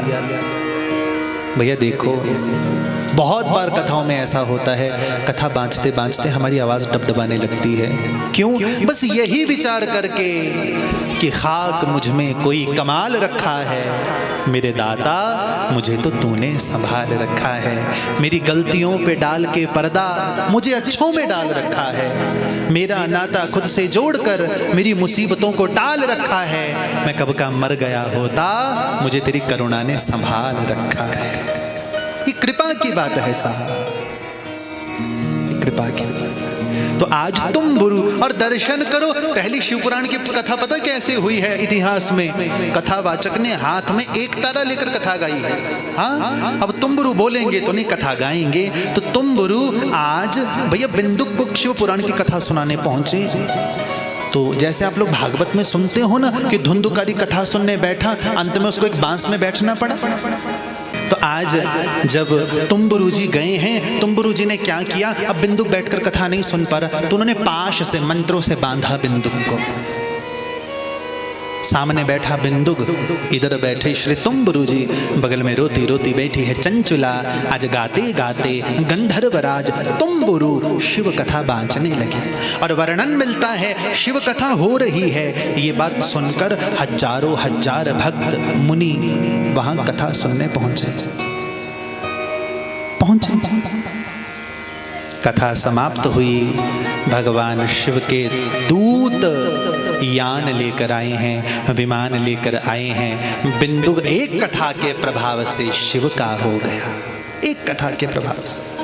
और इतना भी वर्णन आता है, जब शिव के गण, रुद्र के गण भैया बिंदुक को विमान में बिठाकर कैलाश पधारे, तो आज भगवान ने उसे अपनों में शामिल कर लिया। किसी कवि की चार बड़ी सुंदर पंक्तियां हैं। किसी को तख्त देते हैं, किसी को ताज देते हैं। कौन? ये। अब ये मतलब भगवान माहुना की चर्चा नहीं हो रही, ये माने जो भी आपके इष्ट हैं, राम हैं, कृष्ण हैं, जगदम्बा है, जो भी हैं। किसी को तख्त देते हैं, किसी को ताज देते हैं, किसी को सोज देते हैं, किसी को साज देते हैं। भलाई चाहते हो तो मांगना छोड़ दो इनसे, जो इनसे कुछ नहीं मांगे उसे आवाज देते। ये आवाज लगाता है, ये आवाज देता है। और यहाँ महात्म्य के अंतिम अध्याय में वर्णन आया है कि श्रीमद् शिव पुराण की कथा कैसे हो, कैसे हो। बहुत से लोग यहाँ पंडाल में ऐसे बैठे होंगे जिनके मन में इच्छा होती कभी हमारे घर में भी पंडाल सजे, कभी हम भी कथा के जजमान बने। भैया एक बात तो मैं आपको दावे के साथ कह सकता हूँ, कथा पैसा नहीं है, कथा कृपा है। जब तक शंकर का आदेश नहीं ही लगेगा तुम्हारे घर में कथा नहीं होने वाली। और जिस दिन आदेश लग गया, भले ही तुम्हारी जेब में भैया फूटी कौड़ी ना होए, हाँ वो सब की सब व्यवस्था खुद ही करेंगे। बोली भक्तवत्सल भगवान की। आज यहाँ श्री वेदव्यास जी शिव पुराण कैसे हो उसका वर्णन करते हैं। वही एक बड़ी सुंदर बात यहाँ शिव पुराण में कही गई, विवाहे यादृशम चित्तम तादृशम परिकल्पये, कि जैसी आप लोगों को खुशी शादी में होती है ना, मैं नहीं कह रहा, शिव पुराण कह रहा है, विवाहे यादृशम चित्तम तादृशम परिकल्पये। कथा में भी आपका उत्साह ऐसा होना चाहिए। ना ना, लोग तो ऐसे उठ उठ के आते, जाना पड़ेगा वरना पता नहीं पड़ोसन क्या बोलेगी। हाँ। मैं सच्ची बात कह रहा हूँ, शहरों में कथाएं करने जाते तो माताएं खूब बढ़िया बन ठन के आती हैं, खूब बढ़िया। क्यों? भगवान से मिलने जाना है। हाँ, हमारे बाली तो सोचती हैं भैया आहा नहीं गई तो पड़ोसन बोलेगी, ये तो भगवान को मानती नहीं। हाँ, भगवान की चिंता तो कम ही होती है, पड़ोसन की ज्यादा होती है। आया तो जैसा तुम्हारा उत्साह, जैसा तुम्हारा आनंद, जैसे तुम्हारे हर्ष की अतिरेक शादी में होता है, वैसा ही कथा में होना चाहिए। विवाहे यादृशम वित्तम, ये भी कहा गया, क्योंकि मैंने देखा है भगवान के नाम पे लोग कई बार कंजूसी कर जाते हैं। हाँ, आप किसी, जब सावन का महीना चल रहा है तो आजकल सोशल मीडिया पे प्रवचन खूब चलते हैं। माफ करना, मैं थोड़ा सोशल मीडिया वाला कथावाचक, कुछ अलग विषयों पे भी बोलता हूँ। तो आजकल खूब प्रवचन चलता है, शिवलिंग पे दूध मत बहाओ, गरीबों को दो। आता है ना? इनको ये बात तब क्यों नहीं याद आती जब घर में 2-2 हजार की बोतलें गटका जाती हैं? ठीक, ये प्रवचन तब याद क्यों नहीं आता? भैया शिव ने कभी नहीं कहा कि गरीब का भाग मुझे दो। शिव ने तो कहा है मेरा भाग मुझे दो, गरीब का भाग गरीब को। भैया धन हमारा, पात्र हमारा, शिव जी हमारा। खूब आते हैं आजकल, हिंदुओं को प्रवचन देने बहुत आते हैं। ना, ना, ना, तुम अपनी भावना के अनुसार चलो, कोई आवश्यकता नहीं है किसी का अनुकरण करने की। तो भगवान आज कथा के विषय में कहा गया कि भैया खासकर उन लोगों को कथा में बुलाओ जो भगवान के 1 नंबर के दीवाने हैं। कई होते हैं, हर गांव में ऐसे व्यक्ति होते हैं जो कथा के, कीर्तन के, भजन के, मंदिर के खूब बढ़िया रसिक होते हैं। ग्रंथ कहता है दूर दूर तक निमंत्रण पत्रिका भेजी जाए, आओ आओ यहाँ शंकर का मेला सजने वाला है, आओ आओ। और ग्रंथ ने तो इतना भी कहा, व्यवस्था इस हिसाब से हो। कई बार हमने कथाओं में ऐसा देखा है, भीड़ बढ़ जाती है, पंडाल घट जाता है और बाद में आने वाले दुखी होकर लौटते हैं। शास्त्र ने कहा ऐसा बिल्कुल ना हो। कथा के पंडाल में आने वाला एक एक शंकर का भक्त शंकर की कथा सुन पाए। भाई कई जगह तो हम ऐसे ऐसे पंडालों में भी कथा करने जाते हैं जहाँ पर 15-15, 20-20 हजार श्रोता बैठे होते हैं। पीछे वालों के लिए तो पंडाल के बीच में टीवी लगाए होते हैं। और मैंने देखा ये श्रोताओं की आदत भी है, देखा जाए तो सही बात भी है। हर श्रोता की इच्छा होती है कि वो कथावाचक को सामने बैठकर सुने, टीवी के सामने। लेकिन जो आनंद पंडाल में बैठकर कथा सुन, भैया इसका मतलब ये थोड़ी कि अगर मैं कथावाचक हूँ तो मैं श्रोता नहीं हूँ, हम भी तो श्रोता हैं। कथा कहने का पहला नियम वृंदावन में संत कहा करते थे, कथा सुनने की हिम्मत रखो। सुनोगे, भीतर कुछ जाएगा तभी तो कहोगे ना। और यहां मुझे वेदव्यास जी की एक बात बड़ी अच्छी लगी। अब मन में 2 विचार चल रहे हैं, बोलूं कि न बोलूं। भैया डरना पड़ता है कई बार श्रोताओं से भी। हाँ याद रखना भैया, कथा मनोरंजन नहीं है, कथा मनोमंजन है, मन को मांझती है, एंटरटेनमेंट नहीं। तो यहाँ वेदव्यास जी कथावाचक के लक्षण लिखते हैं, सुनने वालों के बाद में, पहले कथा बाँचने वालों के। पुराणज्ञः शुचिर्दक्षः शांतो विजितमत्सरः साधु कारुण्यवान वाग्मी वदेत् पुण्यकथामिमाम। नंबर 1, पहला नियम कथावाचक का पहला लक्षण पुराणज्ञः, उसे पुराणों का पता हो। जिस विषय पर बोलने बैठा है उस विषय में अधिकार तो हो, कुछ प्रैक्टिस तो हो। दूसरा दक्ष, वो एक्सपर्ट हो, वो निष्णात हो, शांत हो, वाग्मी हो। वाग्मी मने बोलने का चतुर। यानी पंडाल में यदि अनपढ़ व्यक्ति आए तो उसे लगे कि कथा उसके लिए है, पंडाल में पढ़ा लिखा व्यक्ति आए तो उसे लगे कथा उसके लिए। वो सबको लेकर चलने वाला हो। और श्रोताओं के लिए लक्षण लिखे। बोलूं? चलो बोल ही देता हूं भैया, मान्य तो काहू ने है नहीं, बोल ही देते। प्रेम से कहो नमः शिवाय, नमः शिवाय, नमः शिवाय। श्रोताओं के लिए पहला नियम, पहला कि श्रोता व्रत रख के कथा सुने। पर यहाँ एक बड़ी सुंदर बात मुझे ग्रंथ की लगती है। ग्रंथ ने कहा यदि व्रत रख के कथा सुनने में बाधा है, उससे अच्छा भोजन है। यानी जिससे आप कथा सुन पाओ बस।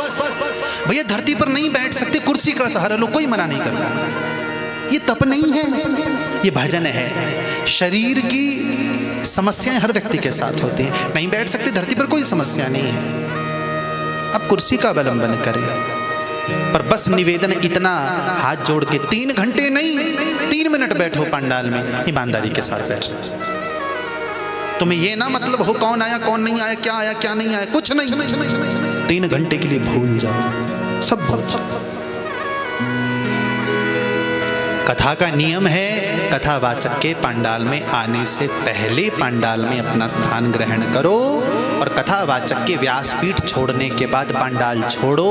एक नियम और, आज के बाद ये नियम गांठ बांध लेना। किसी भी कथा में जाओ, क्या आप जब पंडाल में आओ, जिस स्थान पर बैठकर आपने कथा सुननी है, पहले उस स्थान पर झुककर ग्रंथ को प्रणाम करो, फिर बैठो। क्यों? प्रणामो दुख शमनः, प्रणाम करने से दुख का नाश होता है। और जब कथा के बाद उठो तो पहले झुक के प्रणाम करना, शास्त्र को, पुराण को, फिर उठना है। भैया छोटे छोटे उपाय हैं, बड़ा बड़ा असर देंगे, मानना। और ग्रंथ ने इतना भी कहा, खाली मत आना कथा, मतलब कुछ मांग लेकर आना, कुछ मन्नत लेकर आना। भैया आपको हो ना हो, हमको पूरा विश्वास है इस कथा पर, ये खाली नहीं भेजेगी। आना, कुछ मांग लेकर आना, वो देगा। ये कल्प वृक्ष है। और खासकर वो स्त्रियां जो नंबर 1 गर्भ नहीं ठहरता, नंबर 2 गर्भ स्खलित होता है, नंबर 3 बच्चे जन्म लेते ही मरते हैं, नंबर 4 एक संतान के बाद दूसरी संतान नहीं हो रही, नंबर 5 बालक बीमार रहते हैं। क्या कहा ग्रंथ ने? तया श्राव्या प्रयत्नतः, ऐसी स्त्रियों को विशेष रूप से कथा सुननी चाहिए।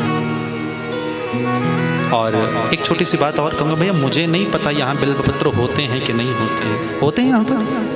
हाँ, तो जब कथा में चढ़ाने को फूल लाओ ना, फूल लाओ ना लाओ, बिल्वपत्र लाना।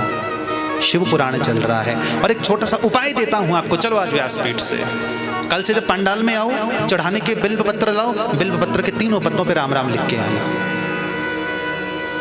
पीले चंदन से, किसी कामना के साथ चढ़ा कर जाना। भैया जरूरी नहीं कि आपका बिल्वपत्र ग्रंथ तक पहुंचे ना पहुंचे, इस तक पहुंच गया, काम हो गया, काम हो गया। ठीक, ध्यान रखना इस बात का। किसी भी कामना के साथ सूत जी महाराज कहते हैं, और 11 दिनों में किया गया इतना सा भी दान कथा के दौरान अक्षय होता है। और भैया आप लोग तो सौभाग्यशाली हैं। नंबर 1 संत की शरण में बैठे हैं, नंबर 2 भगवान की शरण में बैठे हैं, नंबर 3 यज्ञ नारायण की शरण में बैठे हैं, नंबर 4 ग्रंथ की शरण में बैठे हैं। और सबसे बड़ी बात, सावन का महीना चल रहा है, भोलेनाथ का महीना चल रहा है। छोड़ो बारिश को भैया, ये इतना सारा का सारा तामझाम इसीलिए लगाया है, यहाँ तक आना जिम्मेदारी तुम्हारी, उसके बाद की जिम्मेदारी यजमान परिवार की। आओ तो भैया घर से नहीं तुम्हें पकड़ के कोई लाने वाला, यहाँ तक आना तुम्हारी।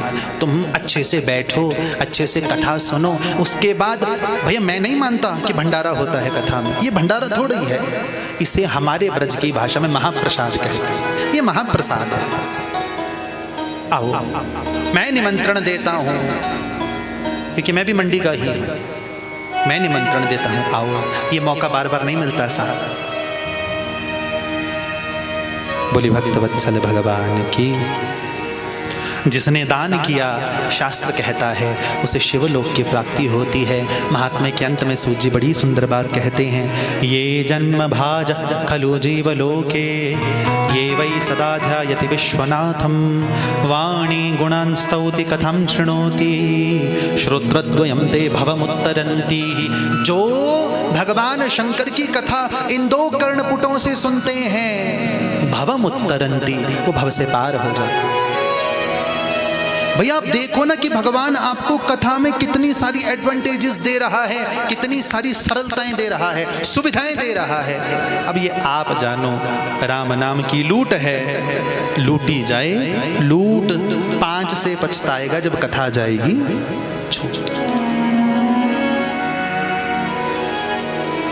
आओ चलो मूल शिव पुराण की ओर।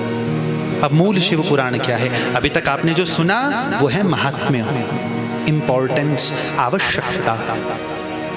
अब मूल कथा, पहली संहिता, नाम विद्येश्वर संहिता। विद्येश्वर संहिता के आरंभ में भगवान वेदव्यास श्री शंकर के बड़े सुंदर पंचमुख स्वरूप का वर्णन करते हुए प्रणाम करते हैं। आद्यंत मंगलमजात समान भाव मार्यं तमीशमजरामरमात्मदेवं पंचाननं प्रबल पंच विनोदशीलं संभावये मनसि शंकरमंबिकेशम्। जो शंकर कैसे हैं? आद्यंत मंगल, बड़ा प्यारा शब्द है। आदि से अंत तक जो मंगल है। किसका आदि? शंकर का। किसका अंत? शंकर का। अरे ना, जो हमारी शुरुआत से हमारे अंत तक मंगल करते हैं, शंकर तो वही है। शंकर तो वह आद्यंत मंगल मजात समान भाव, जो सबके लिए समान भाव रखते हैं। आर्यम तमीशम अजरामरम आत्मदेव, वो अजर अमर हैं और आत्मा में रमण करते हैं। पंचाननम, उनके 5 मुख हैं। प्रबल पंच विनोदशीलम संभावये मनसि शंकरम अंबिकेशम, ऐसे अंबिकेश को हम प्रणाम करते हैं। बोलिए शंकर भगवान की जय। ऐसे भगवान शंकर को हम प्रणाम करते हैं। एतत् शिव पुराणम ही श्लोकार्धम श्लोकमेव च यः पठेत् भक्ति संयुक्तः स पापान् मुच्यते क्षणात्। क्या कहा वेदव्यास जी ने? इस ग्रंथ का आधा श्लोक भी पढ़ोगे ना, उसी समय पापों से मुक्त हो जाओगे। अब समस्या यहाँ ये उठती है कि हमें तो शिव पुराण का कोई श्लोक आता ही नहीं। आता है भैया, तुम सबको शिव पुराण के 2 श्लोक आते हैं। कौन सा? पहला नमः नमः शिवाय, शिव पुराण ने कहा, और दूसरा त्रयंबकम यजामहे सुगंधिम पुष्टिवर्धनम उद्वारुकमिव बंधनान् मृत्योर्मुक्षीयमामृतात्। ये 2 श्लोक आते हैं, तुमको जपते रहा कर, जपना चाहिए। अरे ऋषिगणों, जो व्यक्ति कथा करवाना छोड़ो, कथा सुनना छोड़ो, ग्रंथ के समीप आकर भक्ति से प्रणाम भी करता है, मानो उसने सभी देवताओं को प्रणाम कर लिया। मान लो उसने अंबा सहित, गणपति सहित, कार्तिक सहित, नंदी सहित शंकर को प्रणाम कर लिया, पूजन कर लिया, जिसने ग्रंथ को प्रणाम कर लिया। क्योंकि मैंने आपको थोड़ी देर पहले भी बताया भैया, पहले पूर्व में यह ग्रंथ बहुत विशाल था। वेदव्यास जी ने इस ग्रंथ को सूक्ष्मता प्रदान की, थोड़ा छोटा कर दिया आपके और मेरे लिए।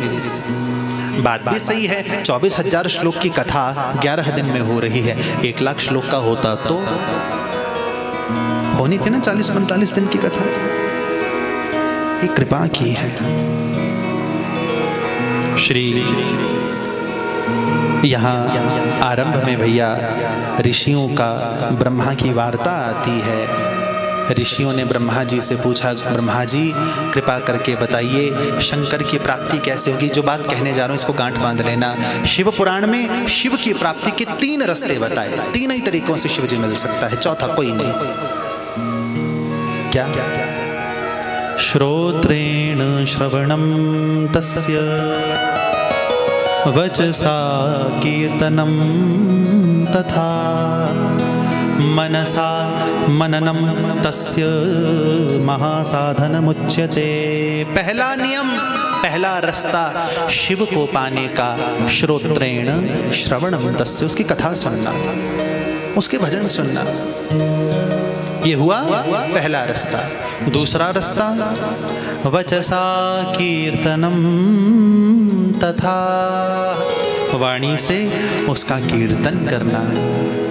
और तीसरा मनसा मननम तस्य महासाधनमुच्यते, कभी अपने कमरे के भीतर जाओ, जीवन में कोई दुख लगे ना, होता है भैया जीवन में ऐसी अवस्थाएं आती, व्यक्ति हताश होने लगता है, कमरे के भीतर जाओ, दरवाजा बंद करो, सामने शंकर को रखो, रो लो, कोई समस्या नहीं। सामने अपने कन्हैया को रखो, अपने राम जी को रखो, अपनी भवानी को रखो, रो लो।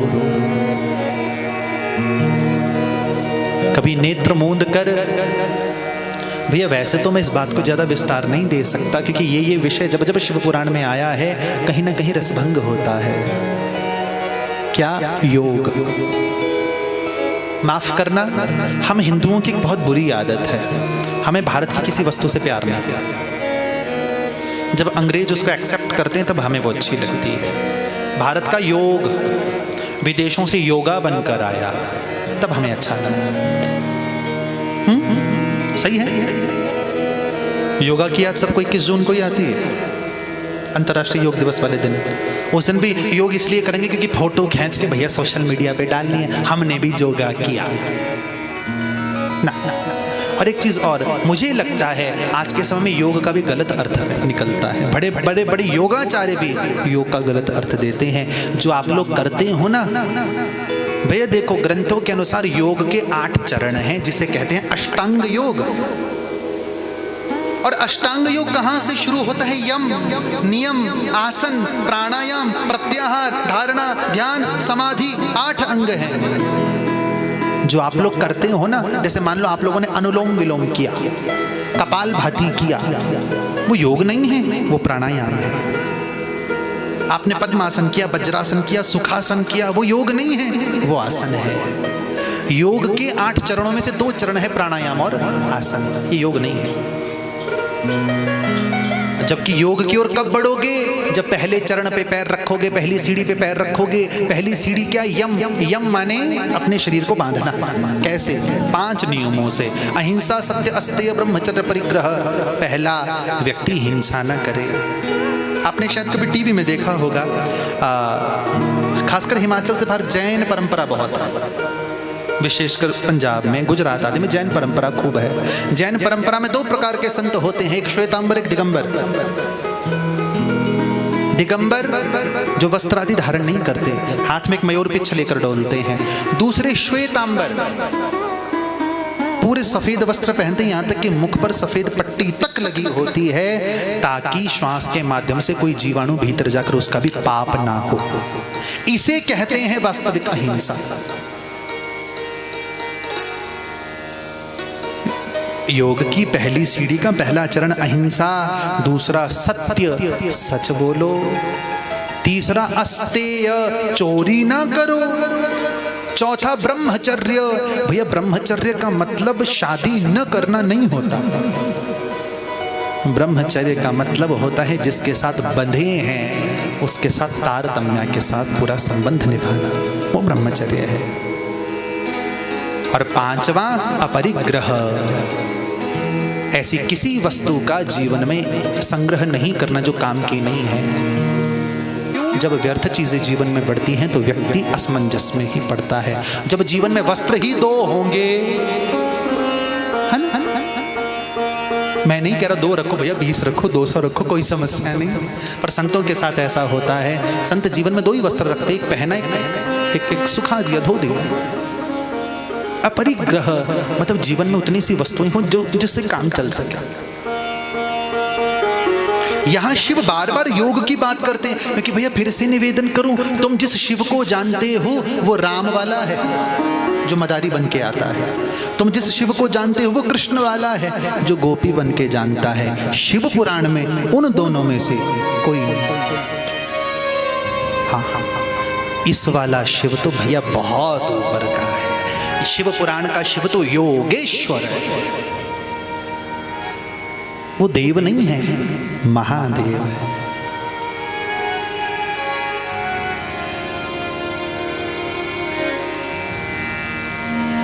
शंभु शरणे पड़ी मांगू घड़ी रे घड़ी, कष्ट काटो दया करी ने दर्शन आपो।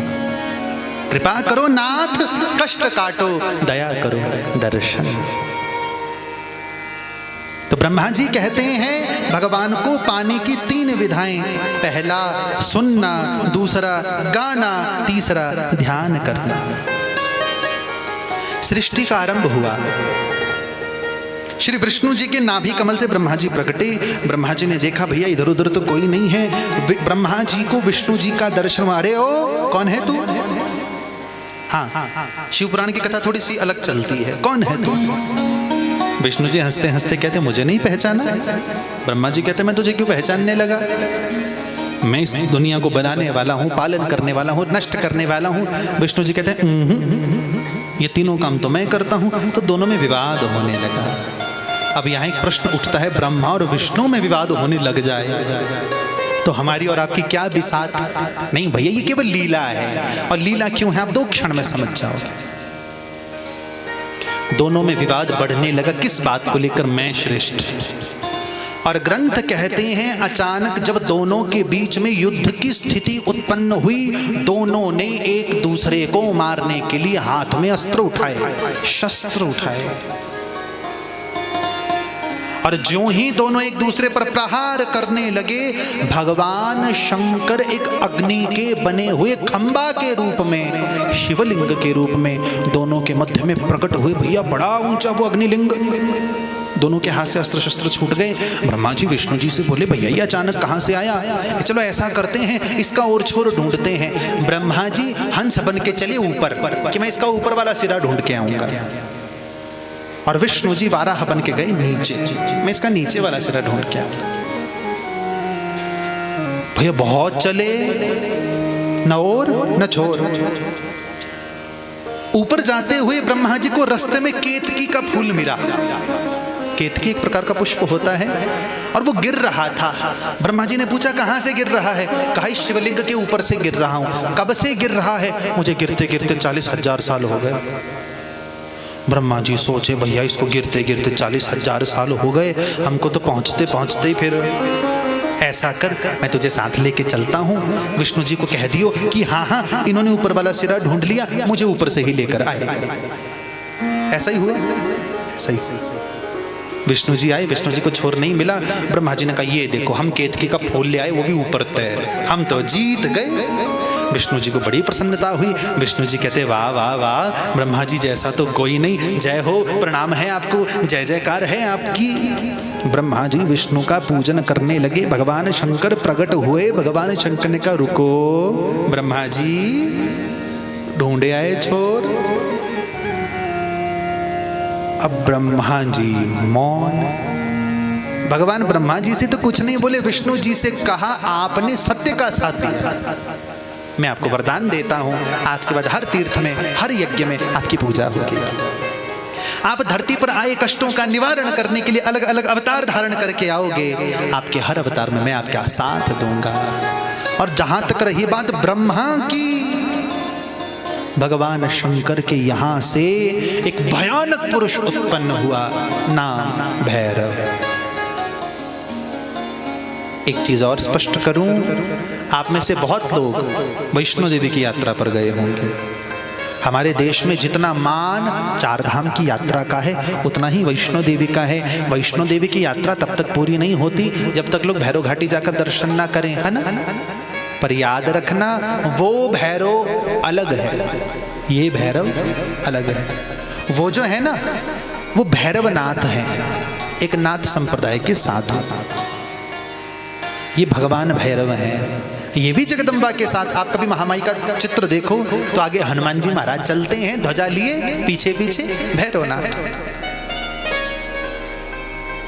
तो आज भैरव ने आव देखा ना ताव, क्रोध से ब्रह्मा जी का 5वां मुख, 5 मुख थे ब्रह्मा जी के, विच्छेद कर दिया। और जो ही अन्य 4 शिरों को काटने के लिए भागने लगे, विष्णु जी ने क्षमा मांगी, क्षमा कर प्रभु, क्षमा कर दो इनको, इनसे त्रुटि हो गई। ब्रह्मा जी ने भी क्षमा मांगी है।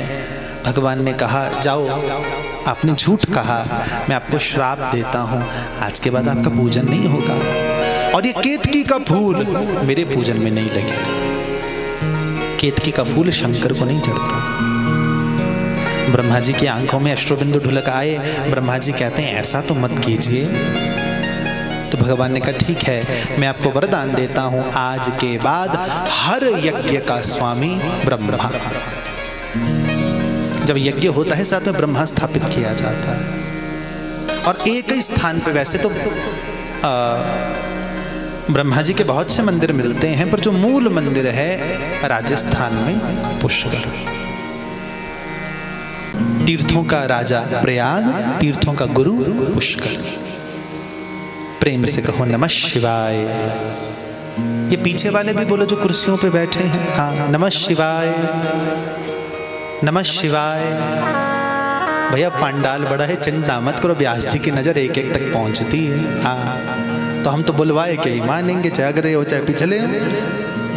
बोले शंकर भगवान की। और इतना भी वर्णन मिलता है, भैरव ने ब्रह्मा जी के जिस सिर का छेदन किया वो भैरव के हाथ से चिपक गया। बड़ी प्रसिद्ध कथा है। भैरव जी उसे छुड़वाने के लिए जगह जगह गए, अंत में कहां पहुंचे? बद्रीनाथ। जो मूल वर्णन मिलता है बद्रीनाथ मंदिर के बगल में, मुझे नाम का विस्मरण हो रहा है, शायद नारद कुंड।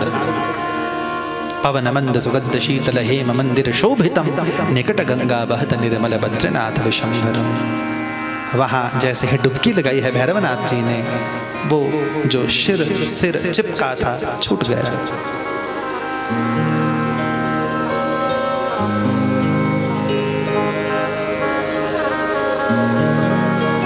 भगवान शंकर बारंबार ब्रह्मा जी को, विष्णु जी को कहते हैं कि मेरी पूजा 2 प्रकार से होती है, मूर्ति में या शिवलिंग में। मूर्ति से बढ़िया मेरा पूजन शिवलिंग में हो, मेरा पूजन शिवलिंग में हो। और एक और बात बताऊं आपको, शिव के अलावा एक और है जिनका शिवलिंग, जिनका लिंग पूजन होता है। कौन? जगदम्बा। और जगदम्बा जिस शिवलिंग के रूप में बैठती, हम लोग उसे पिंडी कहते हैं। वैष्णो देवी, चिंतापूर्णी, कांगड़ा देवी, ठीक आप कहीं भी जो पिंडी है, कहीं छोटी पिंडी मिलेगी, कहीं बड़ी पिंडी मिलेगी। तो 2 ही हैं जिनका शिवलिंग। यहाँ शिव के सगुण और निर्गुण रूप का वर्णन है। जो शिव सगुण है वो मूर्ति है, जो निर्गुण है वो शिवलिंग है। शिवलिंग का एक छोटा सा अर्थ दूं आपको, लीनम गम्यति अर्थम इति लिंगम, जिसमें जाकर सारे अर्थ, जिसमें जाकर सारे कारण लीन हो जाते हैं, वो क्या है? शिवलिंग। वो शिवलिंग है। और शायद भोलेनाथ एकमात्र ऐसे देव हैं जो हर गांव में मिलेंगे। कहीं बड़े से मंदिर में, कहीं पीपल के नीचे, है ना, हर जगह पूजे जाते हैं। बड़े से बड़े, भव्य से भव्य शिव के मंदिर। भगवान शंकर आज ब्रह्मा विष्णु को बोले कि ये जो तुम दोनों के बीच में अग्निलिंग प्रकटा है, ये लोगों पर कृपा करने के लिए छोटा हो जाएगा। आज से यह स्थान अरुणाचल कहलाए। अब लोगों के मन में जिज्ञासा उठती है कि यह घटना अरुणाचल प्रदेश की है। ना, मैं आपको स्पष्ट करूं, दक्षिण भारत में एक पर्वत है जिसका नाम है अरुणाचल।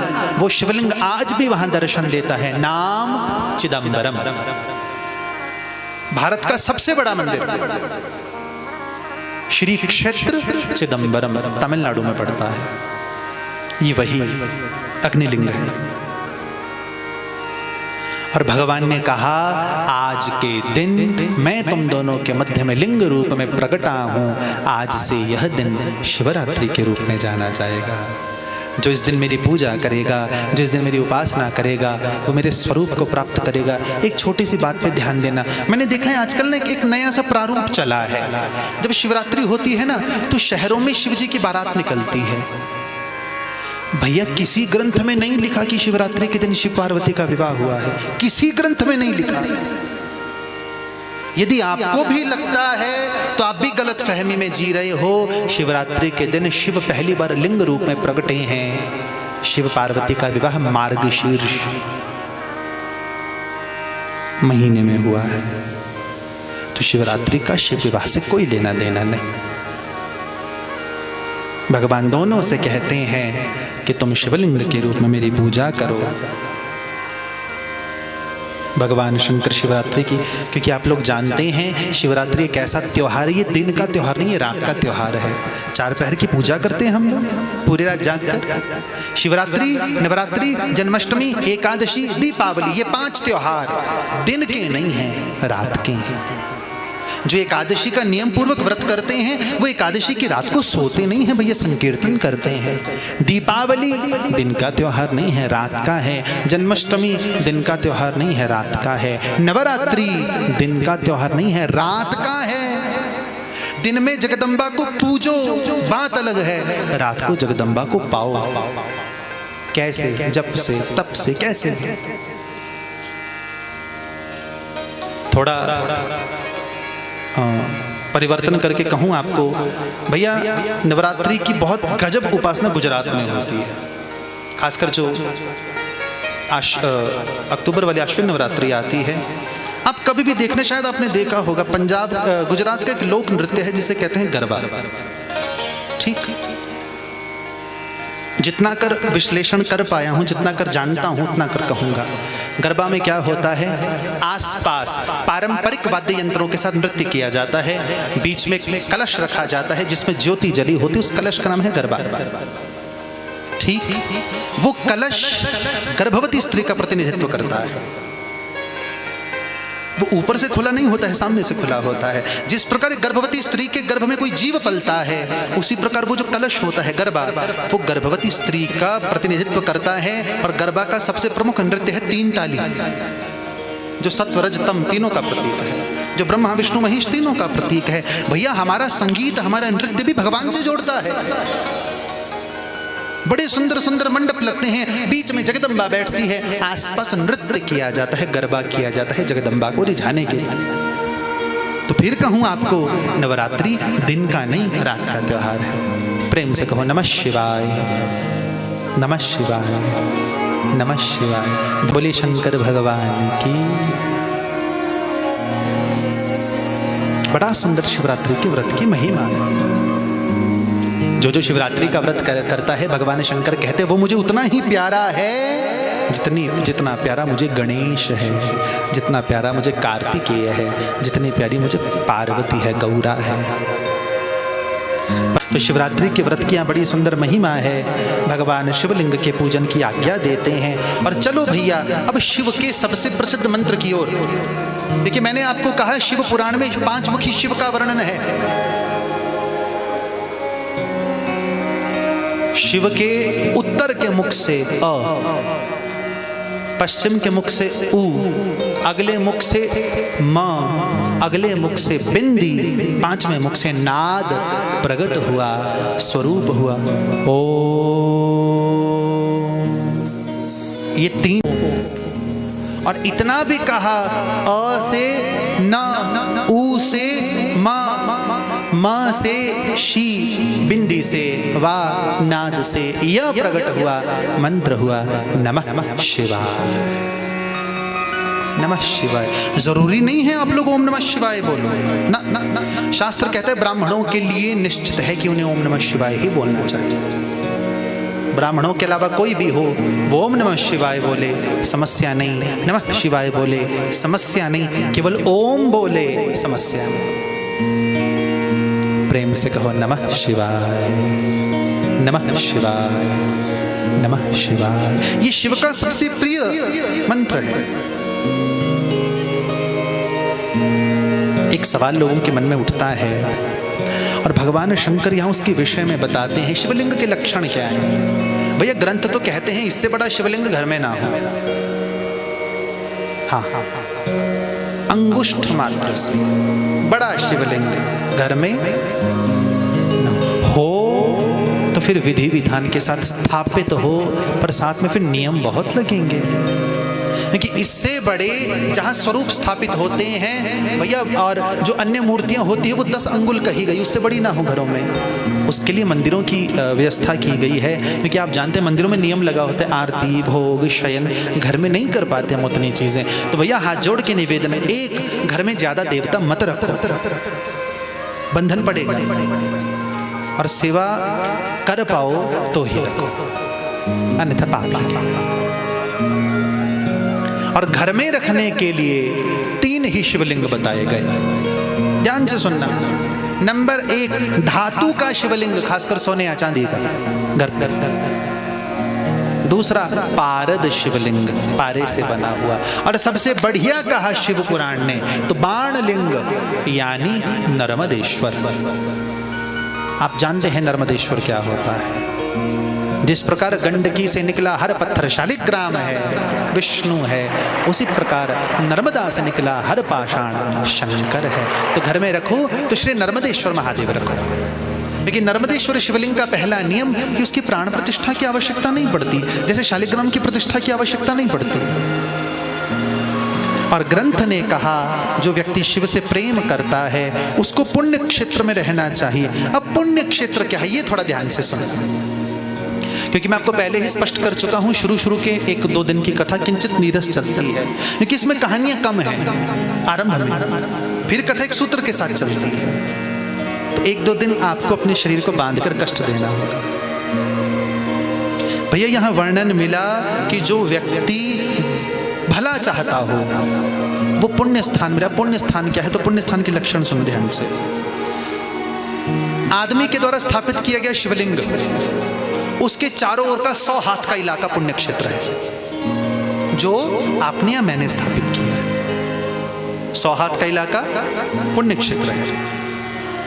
फिर ग्रंथ ने क्या कहा, ऋषियों के द्वारा देवताओं के द्वारा जो शिवलिंग स्थापित है बहुत है, उनके चारों ओर का 1000 हाथ का इलाका पुण्य क्षेत्र है।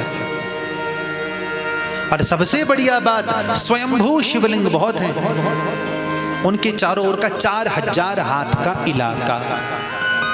एक हाथ लगभग 18 इंच के आसपास जो माप कहा गया, 4000 हाथ का इलाका। यदि आपके घर से 4000 हाथ के अंदर अंदर कोई स्वयंभू शिवलिंग है ना, मान लो घर में नहीं रहते हो, शंकर की काशी में रहते हो, शंकर के नगर, शंकर के घर में रहते हो। और शिव ने तो इतना भी कहा, उस पुण्य क्षेत्र के अंदर यदि कोई नदी है तो वो गंगा है, कोई बावड़ी है तो वो प्रयाग है, वो पुष्कर है। कितनी सुंदर बात है। पर एक नियम कहा शास्त्रों ने, भैया क्षमा करने कटु बात कहने जा रहा हूं। 2 हफ्ते पहले एक घटना हुई, काफी छाई न्यूज पे। अमरनाथ में एक दुर्घटना हुई, बहुत से लोगों को अपने प्राणों से हाथ धोना पड़ा। और आपने देखा होगा ये घटनाएं वर्तमान कुछ सालों से लगातार हो रही हैं तीर्थों में। इस साल के आरंभ में श्री वैष्णो देवी में ये घटना हुई, लोग मारे गए। और 2013 का केदारनाथ कौन भूल सकता है, कोई नहीं। कारण ये हम तीर्थों को तीर्थ मानना बंद कर चुके हैं। हमने तीर्थों को पिकनिक स्पॉट बना लिया है। मेरे पीछे बाबा केदारनाथ का स्वरूप लगा है, केदारनाथ जी के पट खुले हैं आजकल। और अब तक की यात्रा में लगभग 450 से अधिक घोड़े प्राण छोड़ चुके हैं। क्यों? जिनका शरीर चलता है वो भी घोड़ों पे लद कर जाते हैं। पुण्य नहीं, पाप लेने जा रहे हैं, पाप लेने जा रहे हैं। मैंने देखा है अपनी आंखों से। भैया पाप कमा रहे हो, उस पशु ने क्या बिगाड़ा? और मैंने देखा है जिनका शरीर नहीं चलता वो कोशिश करते हैं, भले घिसटते घिसटते पर अपने दम पे पहुंचेंगे। और जो हृष्ट पुष्ट है वो घोड़े वाले का मुंह ताकते हैं। नहीं भैया। दूसरा, हमने तीर्थों को पिकनिक स्पॉट बना दिया है। तीर्थों के प्रति कोई भावना नहीं है। केदारनाथ में लाइन लगी है, किसी को पकड़ेंगे, भैया 2000 देते हैं दर्शन। अरे किसे धोखा दे रहा है? अपने आप को, शिव को नहीं। तीसरा, एसी वाला कमरा चाहिए। क्या करने गए? भजन। बोतल वाला पानी चाहिए, क्या करने गए? भजन। बढ़िया खाने को 5 स्टार भोजन चाहिए, क्या करने गए? महाराज हम तो तीर्थ करने गए। ना, तुम तीर्थ करने नहीं गए, तुम केवल मनोरंजन करने गए हो। तुम्हारे लिए केदारनाथ, अमरनाथ केवल मनोरंजन का स्थान है और कुछ नहीं। माफ करना कड़वी बात है ऐसी लोगों की भावना। और भैया फिर तो वही होगा, डमरू बजाने वाला भी फिर तीसरा नेत्र तो खोलेगा ही खोलेगा। भले ही आप लोग जानते होंगे केदारनाथ की घटना को जगदम्बा श्री धारी देवी के साथ जोड़ा जाता है कि धारी देवी की मूर्ति से छेड़छाड़ हुई और 3-4 घंटे के अंदर वो पूरा उपक्रम हो, वो जो भी हो। यदि धारी देवी से भी छेड़छाड़ हुई है, आप लोग एक बात तो समर्थन करेंगे मेरी बात का, हमारे पहाड़ों में देवताओं का बल बहुत चलता है ना? जहां देवता खड़ गए। फिर हम लोगों में क्या कहावत है, महाराज पहाड़ के देवताओं में बड़ी शक्ति होती है। क्यों? उन लोगों ने नियम नहीं छोड़े, उन लोगों ने मर्यादा नहीं छोड़ी। बस जिस मंदिर में नियम टूटेगा, मैं कह रहा हूं व्यासपीठ से, देवता का बल खत्म होगा। शास्त्र कहते हैं जिस मंदिर में मूर्ति 11 दिन तक बिना पूजी हुई रहे, हर मोड़ पे मंदिर बनते हैं, संभालने वाला कोई नहीं। जिस मूर्ति की 11 दिन तक पूजा ना हो, 12वें दिन उस प्राण प्रतिष्ठित मूर्ति से प्राण निकल जाता है।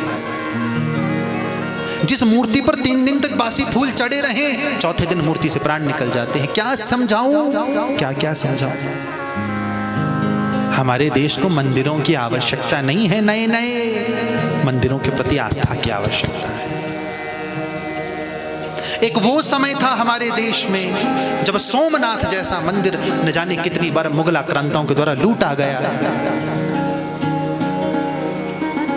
सोमनाथ के दरवाजे आगरा के किले में लगे, कांगड़ा वाली माई के चांदी के दरवाजे आगरा के किले में लगे, फिर भी वो मंदिर खड़े। क्यों? आस्था थी लोगों में। कितनी बार बने, कितनी बार टूटे, एक सोमनाथ नहीं भैया, मैं 1000 मंदिर गिना सकता हूं आपको। आजकल कुछ नहीं, क्योंकि हमारे मन में तीर्थों के प्रति भावना नहीं बची, क्षमा करना। हम वृंदावन जाएंगे, बस हमारे मन में एक चीज होती है, फोटो खींच लें, अड़ोस पड़ोस वालों के लिए गिफ्ट ले जाएं, बस। ये तीर्थ की भावना नहीं है। तीर्थ के 5 नियम कहे शास्त्रों ने, ध्यान से सुनो। पहला, कम बोलो तीर्थ में। दूसरा, कम खाओ। तीसरा, कम सो, ज्यादा सोना नहीं चाहिए तीर्थों में, सोने नहीं गए हो। नंबर 4, अधिक चलो। नंबर 5, अधिक भजन करो। ये 5 नियम है तीर्थ के। कि शिव पुराण कह रहा है भैया, विद्येश्वर संहिता के पहले 12वें अध्याय के 6ठे श्लोक में, क्षेत्रे पापस्य करणम दृढ़म भवति भूसुराः पुण्य क्षेत्रे निवासे ही पापमण्डपि नाचरेत। शिव तुम लोगों को सचेत कर रहे हैं कि तुम बाहर से पाप करके तीर्थ में आओगे, नष्ट हो जाएगा। तीर्थ में अणु के बराबर भी पाप करोगे तो वो पत्थर की लकीर बन जाएगा। सचेत रहना। 5-5 रुपया के लिए रिक्शे वालों से लड़ते हैं, 5-5 रुपए नहीं। भाई एक सच्ची बात बताना, यहाँ बहुत से बुजुर्ग भी बैठे हैं, बुजुर्ग जानते हैं उनके समय में इतने लोग वृंदावन नहीं जाया करते थे। क्यों? ना रोड, ना साधन, ना पैसा। ठीक। और यदि एक व्यक्ति 10-20 गांव में से चला गया, तो जब वो चला जाता था तो ये संभावना नहीं होती थी कि लौटेगा कि नहीं, और लौट के आता था तो लोग इतने प्रेम से मिलते थे जैसे साक्षात वृंदावन चल के आया। आज हर घर में गाड़ी, हर मंदिर के बाहर साधन, भीतर भावना समाप्त। नहीं, ऐसा नहीं होना चाहिए। संतों का हम लोग अपकार करते हैं, जबकि संत का सत्कार होना चाहिए। देव का सत्कार होना है, सभी अपने ना कोई गैर है। संत के लिए तो सब अपने हैं। कबीरा खड़ा बाजार में मांगे सबकी खैर, ना काहू से दोस्त, कहा कबीर जी ने, ना काहू से। है सभी अपने ना कोई गैर है, विश्व ही परिवार होना चाहिए। संत का सत्कार होना चाहिए, देव सा व्यवहार होना चाहिए। संत का सत्कार किया कर। न हो विश्वास, राजस्थान वालों से पूछो। कैसे? भैया मीरा का अपमान एक ने किया, भुगता पूरे मेवाड़ में। भगवान कहते हैं मैं तो हूं भगतन को दास, भगत मेरे मुकुटमणि। हाथ जोड़ के निवेदन, संत का साथ दो न दो कोई बात नहीं, बाधा मत बनना। भागवत का 5वां स्कंद कहता है एवमेव खलु महद विचारातिक्रमः कार्त्स्नेनात्मने फलति। आप संत का अपराध करोगे, वो तेज गति से आपके ऊपर लौट कर आएगा। संभलना। बोली भक्त वत्सल भगवान की। यहाँ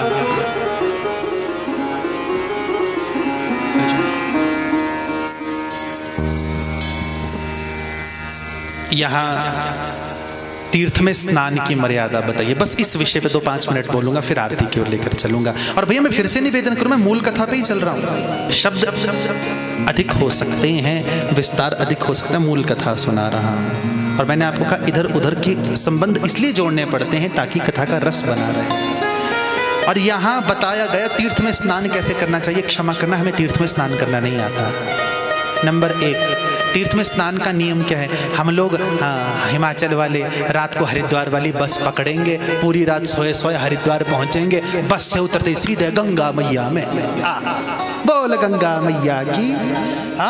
खूब बढ़िया रगड़ रगड़ के नहाएंगे जैसे नहाने ही गए ना। शिव पुराण ने कहा नंबर 1, तीर्थ में आप स्नान करो तो आपका शरीर साफ हो, यानी स्नान करने से पहले कहीं से स्नान करके जाओ। मैले शरीर से गंगा में प्रवेश नहीं, नदी में प्रवेश नहीं। नंबर 2, जूठे कपड़े ना पहनो। जूठे कपड़े क्या है? उच्छिष्ट वस्त्र। 2 कपड़ों को जूठा गिना जाता है। नंबर 1, कल के पहने हुए। नंबर 2, किसी दूसरे के पहने हुए। नंबर 3, जब आप किसी तीर्थ में स्नान करने जाओ तो पहले उस क्षेत्र के देवताओं को प्रणाम करो। नाम ना आता हो कोई समस्या नहीं, हम इस तीर्थ के देवताओं को प्रणाम करते हैं बस। और नंबर 4, यदि पानी रुका हुआ है, जैसे हमारे मंडी में कमरूनाथ झील है, पराशर झील है, तो जहां रुका हुआ पानी हो, शास्त्र कहता है उसके अंदर जाकर स्नान नहीं करना चाहिए, पानी लेकर बाहर स्नान करना चाहिए। शिव पुराण कह रहा है। देखिए श्री कमरूनाथ जी हमारे कुल देवता हैं, तो पहले पहल था नियम ऐसा कि हर व्यक्ति झील में जाता था। अब मंदिर ने बंद कर दिया, अच्छी बात है, मर्यादा होनी चाहिए। और जो चलता पानी है उसका भी नियम है, आती हुई धारा की ओर मुख करके स्नान करना चाहिए। जिस तरफ से गंगा जी आ रही है उस तरफ को मुख करो, डुबकी लगाओ, जितनी चाहे उतनी लगाओ। यदि तुमने नदी में अपना शरीर घिसा, गंगा में, यमुना में, सरस्वती में, कावेरी में, तुंगभद्रा में, साबरमती में, हर नदी पुण्य सलीला है। यदि तुमने किसी नदी में अपना शरीर घिसा, ग्रंथ कहता है उस नदी में स्नान किए हर व्यक्ति का पाप आपके ऊपर आएगा। तीर्थ स्नान करने को है, नहाने को नहीं। और जब नहाकर बाहर आओ, पहला तो ये भी नियम है कि आप निर्वस्त्र स्नान नहीं करेंगे तीर्थ में, कम से कम शरीर पर एक वस्त्र हो। और जब बाहर आना है तो भैया शिव पुराण कहता है नद्यादि तीर्थ स्नान हेतु स्नान वस्त्रम न शोधयेत्। नहाए हुए कपड़े भी वापस उसमें नहीं धोने चाहिए। शिव पुराण कह रहा है न शोधयेत्, यहां तक कि अपने गीले कपड़े ऐसी जगह निचोड़ो कि उससे निकला पानी वापस उस धारा में न जाए। ये नियम है तीर्थ का। हर महीने जाके गंगा जी में डुबकी लगाते हैं। अरे गंगा जी छोड़ो साहब, हमारे हिमाचल के लोग ज्यादा दूर नहीं जाते, मारकंड जाते हैं, वो भी तो तीर्थ है। नहीं है स्नान की मर्यादा, तीर्थ फल भी नहीं देते। बोलिए शंकर भगवान की। मेरा निवेदन है भैया इन छोटी छोटी बातों का ध्यान रखना। अब ब्रह्मा जी इस प्रकार कथा सुना रहे हैं तो नारद जी ने पूछा, पिताश्री बाकी तो सब बढ़िया है, माला कहाँ फेरनी चाहिए? नियम है भैया इस चीज का भी माला। तो कहा दीपक के किनारे, जब आप माला करने बैठो दिया रख लो, दिया नहीं है शालिग्राम रख लो, शालिग्राम नहीं है कोई मूर्ति रख लो, वहाँ नहीं किसी मंदिर में करो, नदी के किनारे करो, पेड़ के नीचे करो, हैं आप किसी पर्वत पर करो, आप किसी तीर्थ में करो। पर भैया यहाँ शिवपुराण में एक बड़ी सुंदर बात वेदव्यास जी कह गए कि सबसे बढ़िया माला करने का फल वहीं मिलता है जहाँ तुम्हें माला करने में आनंद आता है। जहाँ शिव पुराण ने कहा सर्वस्माद अधिकम ज्ञेयम यत्र वा रोचते मन, जहां तुम्हारा मन रमे, महाराज हमको तो यही करने में आनंद आता, वहीं करो, वहीं करो।